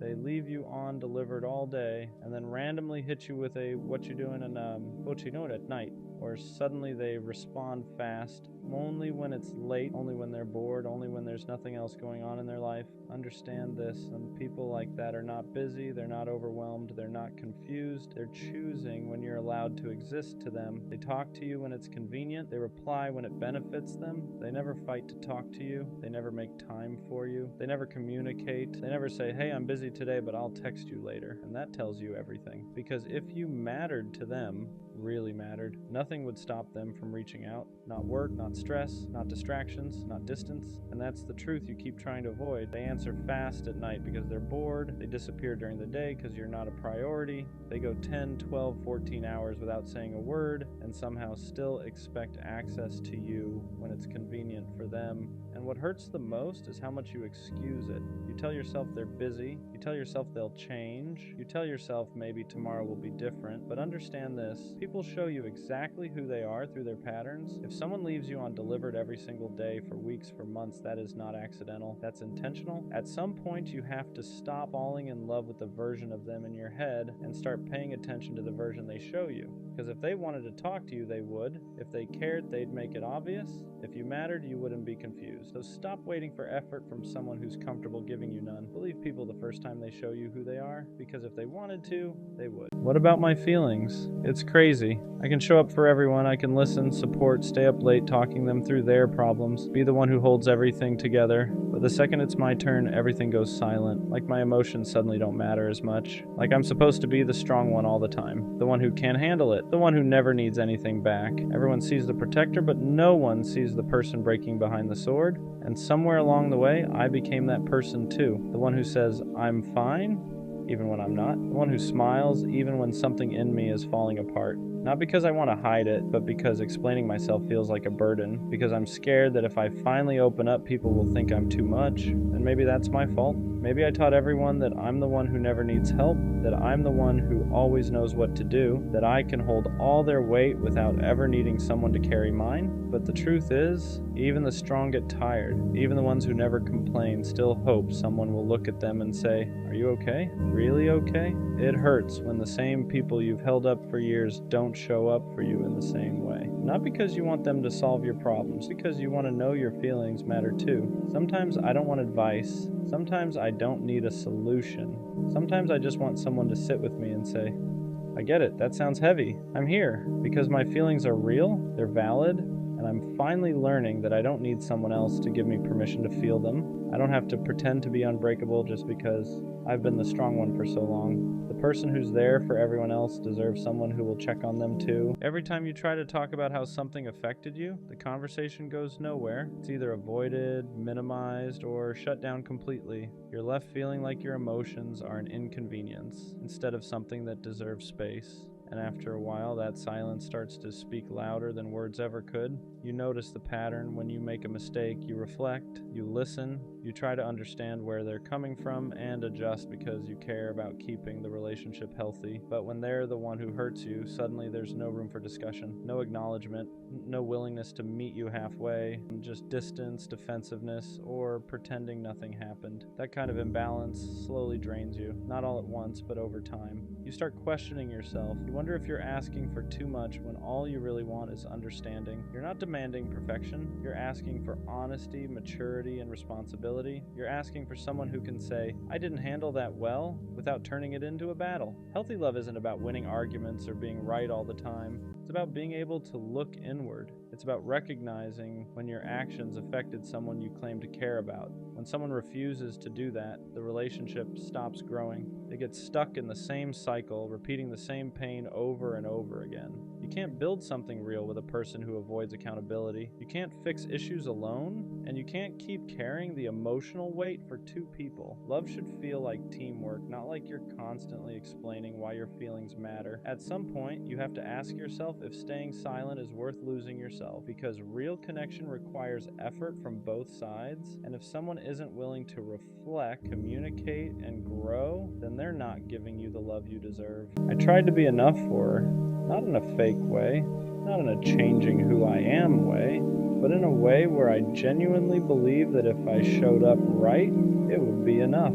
So I gave more time, more attention, more patience. Whenever something felt off, I didn't pull away. I leaned in, Because in my head, if something is slipping, you don't let go. You hold it tighter, you fix it, you show up better. But what I didn't understand at the time was this: you can't be enough for someone who's already unsure about you. The more I tried to be enough for her, the more I started losing myself in the process. Because every time something felt off, I didn't question her. I questioned me. Maybe I wasn't doing enough. Maybe I wasn't saying the right things. Maybe I needed to be more understanding, more patient, more whatever she needed, so I adjusted. Not all at once, just little changes, trying to meet her where she was, even when she wasn't meeting me back. And that's how it starts. You don't notice it right away, but slowly you go from being yourself to being who you think they'll stay for. And the crazy part is, the more I gave, the less it seemed to matter. Because being enough isn't something you prove through effort. It's something someone decides, and I was trying to earn something that isn't earned like that. I thought if I stayed consistent enough, if I showed her I wasn't going anywhere, if I made it clear how much I cared, she would eventually see me the way I wanted her to, but she didn't. And that's when it started hitting me. This wasn't about effort anymore, because if someone already sees you as not quite enough, no amount of extra effort fixes that. It just exhausts you. You keep giving, keep adjusting, keep trying to close a gap that only exists in their perception, and that gap never closes, because it was never about what you lacked. It was about how they saw you, and that's something you can't control. There were moments where I thought I was finally getting there. Moments where she seemed more present, more engaged, more like everything I had been trying to build toward, and those moments kept me going because they felt like progress, like proof that everything I was doing was starting to work. But looking back now, those weren't breakthroughs. They were just temporary highs in something that was still unstable. And every time it dropped again, I went right back into trying to fix it, trying to understand it, trying to be better, because I didn't want to accept something simple, that I could be everything I was supposed to be and still not be enough for her. That's a hard truth to sit with, because it forces you to stop trying and just see things for what they are. For a while, I took it personally. I thought it meant something about me, like I was missing something, like I needed to improve something to be chosen. But now I understand something clearly. You're not supposed to feel like you're constantly proving your worth to someone who truly values you. That feeling, that constant need to be more, that's not love. That's insecurity being fed by inconsistency. Because the right person doesn't make you feel like you're almost enough.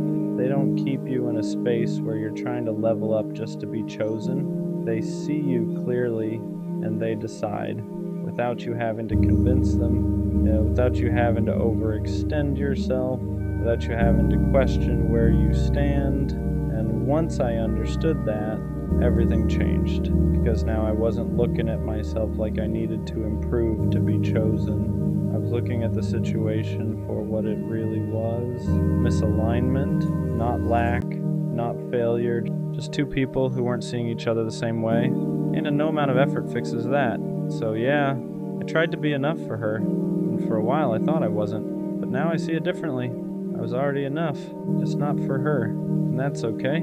Because the goal was never to become enough for the wrong person. It's to be recognized by the right one. The one who doesn't need convincing. The one who doesn't need you to prove your value, the one who sees you and chooses you as you are. So I'm not trying to be more anymore, I'm just being real and letting the right person recognize it.